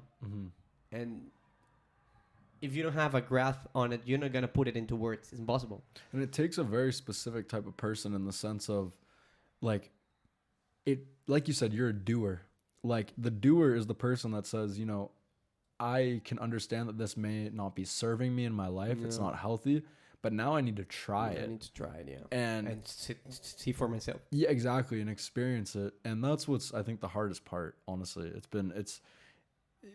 Some forms, it's like addictions. It's like a routine. Yeah. And then hopefully you do it long enough to where it just becomes your way of life. Yeah. Yeah. So, but that's hard I have friends that, you know, are going through their own stuff, and it's not so easy to them. And like, they don't know what the experience is like from me or you being on the other end of it. Yeah. Like, it's a discipline, and that's hard. The thing about feeling good, when feeling a certain way, let's call it good, it's like the status quo of your being at that moment. Then it's easy to compare, because you're feeling good, then you feel bad, and then you know what it is to feel good. Yeah, right? yeah. Like fasting, or I started to do some diet. I got into keto, and then I got my energy level boosted up to the sky, like skyrocketing. And then I was like, fuck, this is feeling good. Yeah. I started to lose weight. I did the Camino. I was full of energy, waking up 4:30, working out, reading a book a week. And this is like, fuck, how do you go back to your old self? Huh? How do you go back to your old self and say like, well, no, I think this is the normal one I want? It's like, no, you can't. Yourself. Yeah. You can't do that. And sadly, I think it's just the way things are. Fuck, man. 3 hours. Just the way things are, in a sense of you talk to family, people you love about, and then they just give you the talk. Like, no, masturbate is good for you. You need to do it, man. You're gonna blow your balls off. You're gonna explode and stuff. And you, at first, you know, because I always say that if you love someone, you truly love someone, you try to do good for them, even if that means having some kind of conflict. Okay. I mean, you tell them like, "Hey, I love you. You're eating like shit. You're overweight. Yeah, yeah. What are you gonna do? What are we gonna do about it? I'm willing to help you. I'll go fuck yourself. Okay, cool. Yeah. We can be friends, and I'm gonna still worry about you. I'm trying to do my share in this relationship, but cool. Okay.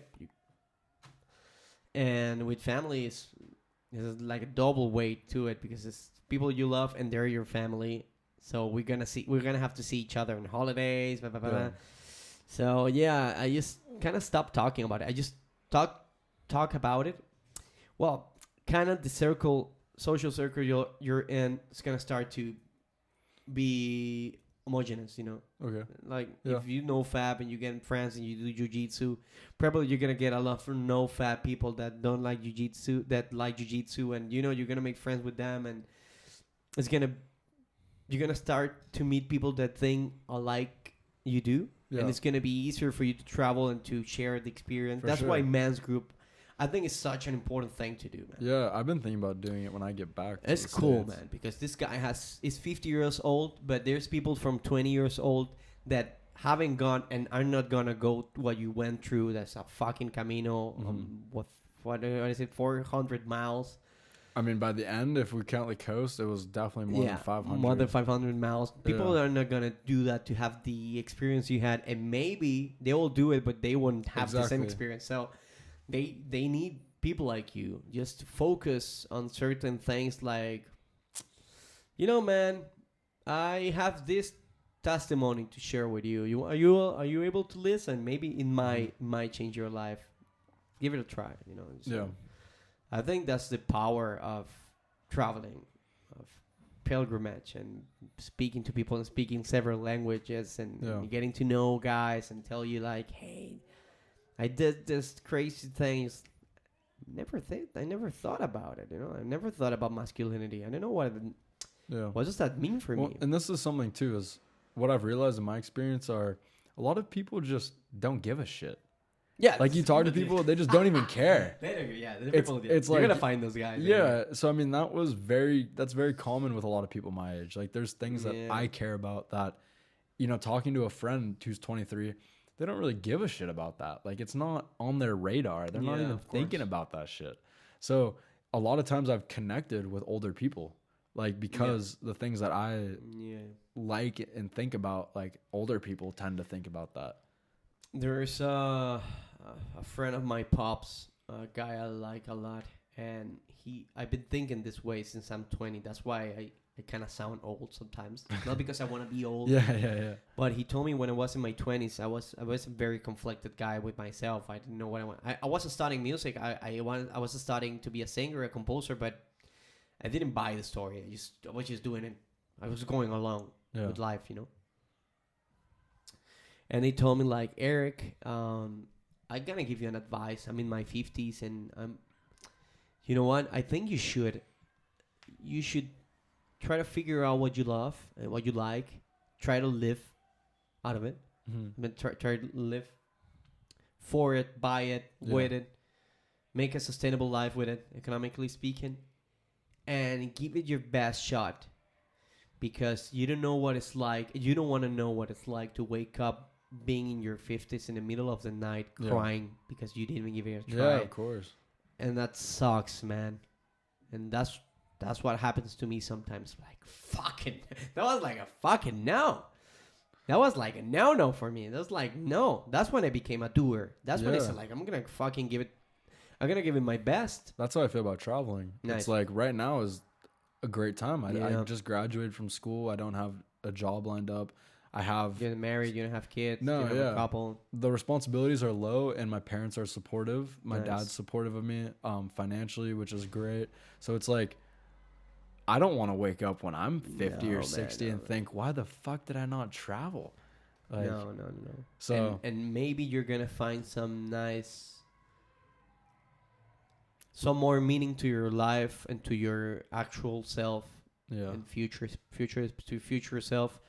While you're traveling, like, of course, I was a gypsy kind of guy until I met Anna. I didn't know I was gonna stay in Madrid because Madrid was one of my places to move, but I've been all around the place for the last 6 years. Why the fuck? Why Madrid was gonna be different? Well, until I met Anna, until the Camino. That's why the Camino's.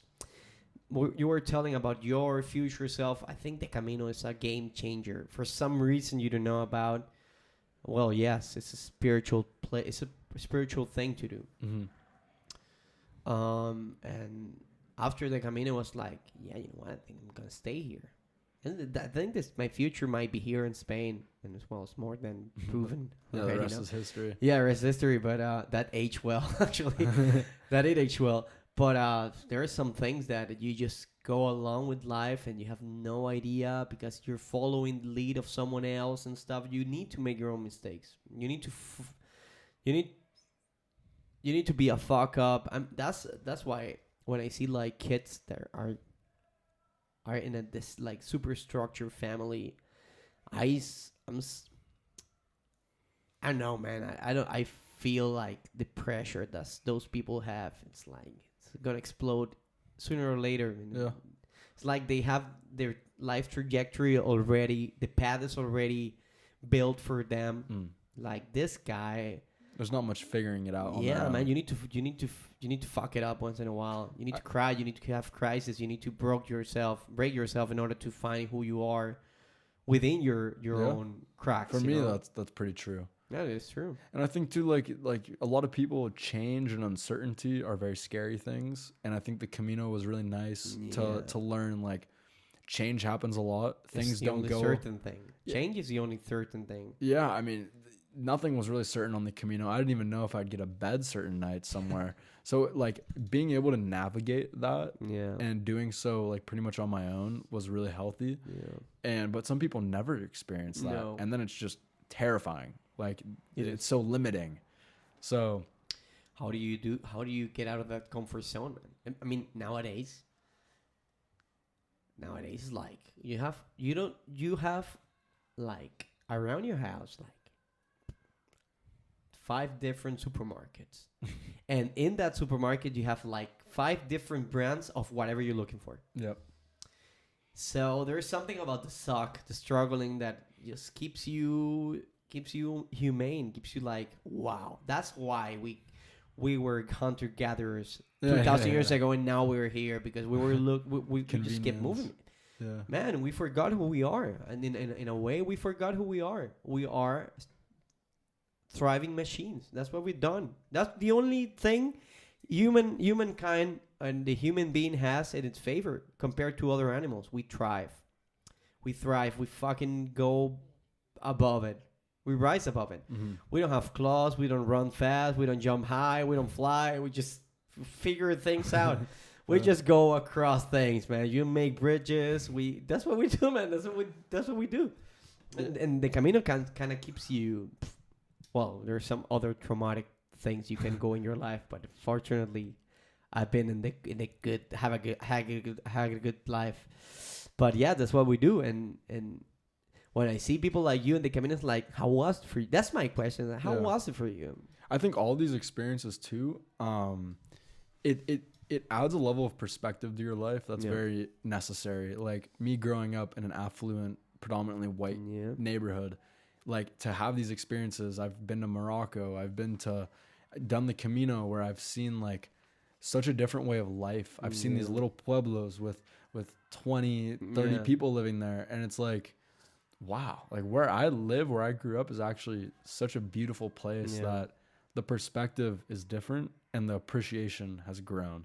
Yeah. So it's like, that's the take from the Camino. I think it's like the world is so much bigger than my hometown. Yeah. It's like, fuck. Yeah. Well, you've lived in a lot of places now too, so you can understand that. Yeah, and I think a lifetime is not gonna be enough. I hope that what's coming after I die is like I get to get some of my experiences in the next life, whatever that means, so I can just keep doing what I do. Like you asked me why the podcast, and I live through your experiences in a way. Yeah. I connect to the people who's in the other side, and that's a way for me to nourish myself. Otherwise, I don't have. Well, I would love to travel. I don't want to do it anymore. I mean, I like to travel and stuff, but I want to have my family. I want to be with Anna. If she wants to travel, we can do it together. But I don't want to send everything to, I don't want to leave any things behind. I want to leave things behind in order for me to grow. But for now, I'm so happy with the settling part that I think it's I'm very looking forward. And I'm in the opposite. Yeah, I know. I was 23 when I was 23. I was just fucking moving, man. Yeah, moving. So I mean, that's cool. I mean, talking to my father, it's the same way. Like he's proud, right? Yeah, it feels good now. Aaron, you must be proud, man. You have such a nice kid. Thank you. Thank you. But it's I don't know. It's all positive. Like the Camino, everything from like the good experiences of it to the quote unquote bad, like all of it felt super positive. And for me, I didn't really indulge in anything unhealthy, like smoking or drinking. Barely drank. Well, you used to. Well, I don't drink much in general. The sidra after the Camino, a little bit of wine or the beer. Yeah. But that's a contextualized drinking. It's like going to a coffee shop and drinking a coffee. It doesn't make sense when you do that. I agree. But it's not drinking for the sake of drinking. And I just didn't want to like do anything that would really fog my headspace. That was like a time of like cleansing in my eyes. Cleansing, that's the word. So, but oh, nice. Man. Nice. Well, like cleansing and closure. I think we should leave it here for now. I just want to ask you to, share your thoughts about your whole time here in Spain. What do you think about the people? I need to ask you this, otherwise Sandra's gonna cut my underparts. So what before going home, and any thoughts on Spain, people, something you want to share with the world in this 2 years plus experience, thousands of kilometers experience, a lot of people, a lot of languages, food, work. Tell me conclusions of your stay here. Yeah, I appreciate that premise here. I mean, it's so hard to put into words. I mean, it's been such a blessing to be here. I mean, my experience in Spain and the people I've met, the people I've not even just like intimate friendships, just anyone I've come across, from someone coming up to me at a bus stop and asking me a question in Spanish and being able to try to answer, and every experience I've had from going from being so uncomfortable being alone in a foreign country to feeling like this was my home. Yeah. Like there was a point where I felt more Spanish than American. And that was such an interesting time. And all of it has just grown me in ways that I don't think I would have ever been able to, grown me into a person that I don't think I would have ever been able to become otherwise. It's been super positive. And meeting you, meeting Sandra, meeting Bea, my roommates, to everyone else, Jorge, like it's been people who I feel like have accepted me and actually wanted me to succeed here and be the best version of myself, supportive people in my life, like quality people. It's something so rare. Like I don't have a big circle of friends, and the people that are in my life who check up on me, who want to be there for me, it's really, really valuable. So it's only That's your good take things. on Spain, right? Spain will always, Madrid for sure will always have a special place in my heart. That's good. And That's so nice. I mean, I will definitely be back. Yeah, of course. Whether it's traveling or to live here, it's this experience has shown me a passion for traveling, for language, for meeting people. It's just amazing. I relate to that. I can totally relate to that. And well, man, thank you for being here. I think it's a nice place to close it up. And it's the longest podcast I've ever had. 3 hours. It's long. I told you it was gonna be long, but it was a prediction. I don't know, but I really appreciate it, man. I appreciate your opening your heart and your mind to me and sharing this. Because we're like kind of yin and yang. Because I'm now because I like to speak English and you love to speak Spanish, and then we have like the same love for stuff. It's like a middle point. I hope you like the podcasting thing. Yeah. I told you it was gonna be it's inspiring. Easy. Yeah, it's very easy to cope with the fact of speaking your mind out and listening to yourself. Also, it's a process. But anyhow, thank you. Thank you, man. I love you a lot. And that's part of my masculine side telling you with knowledge that I really love you, man. Thank you. You've been a nice friend. And thank you for all the jiu-jitsu roll, all these scrambles and all the stuff we did there. You have one last week. I hope you enjoyed here. You already have your ticket back home? Yep, Saturday. If you need anything from here to Saturday, you know for a fact. Yeah, of course. You know you can count on me. And thank you for being here, man. Yeah, thank you, man. I love you too, and it's been a pleasure. Well, this is it. Eso es todo, chicos. Aquí con Dylan Swerdlow here from California, US. Just an amazing guy. I feel like Trump is such an amazing guy. Such a cool guy to be with. He's so smart. He's so good. What's wrong with him? There's got to be something wrong with him. I know. I know, man. I would like to impersonate him better. I love that guy. It's like, well, he's so cool here. So I'm just going to close here and gonna give you the hand talk. And like I always say, if you have a chance to go to a podcast, it doesn't have to be mine. Just take it. It's gonna be a new experience for you. I think podcasting is a very big thing now. It's even taking over media, traditional media, and people just want to share their life. Everyone has a master.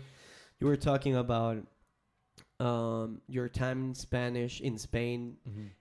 There's a point in your life that everyone could be a master for you. Everyone has something to teach you. Oh, for sure. And this space is just full of lessons. And well, I want to thank you all for staying throughout the 3-hour podcast. 3 hours and 21 minutes. It's gonna be less with the cuts and stuff, but thank you, man. Thank you a lot. And gracias a todos, chicos, por escuchar. Espero que el Google Translator funcione. Dylan, si quieres decir algo en español a tus amigos de acá y que escuchen tu español, que es bueno, coño. Así que nada. Some farewell words to them. Pues muchas gracias a todos. Como mi amigo Erik dijo, pero ya nada más. Estoy muy agradecido por estar aquí y toda la experiencia en España. You speak Spanish better than me with a T. I don't say the T. Yeah, well, you're from South America. I know. Well, that's it, guys. Thank you very much. Have a nice and lovely day. And enjoy the time to come. It's going to be cold. We're getting into October. Next week, we're going to have Halloween. I might do a Halloween special here. So keep it on. Keep you posted through social media here. And Erik Toma Mate, episode number 7, which is, I could do two episodes with this, actually. Fuck it. Así que nada, guys. Muchas gracias. Que tengan lindo día. Muchas gracias, Dylan. Que vaya bien.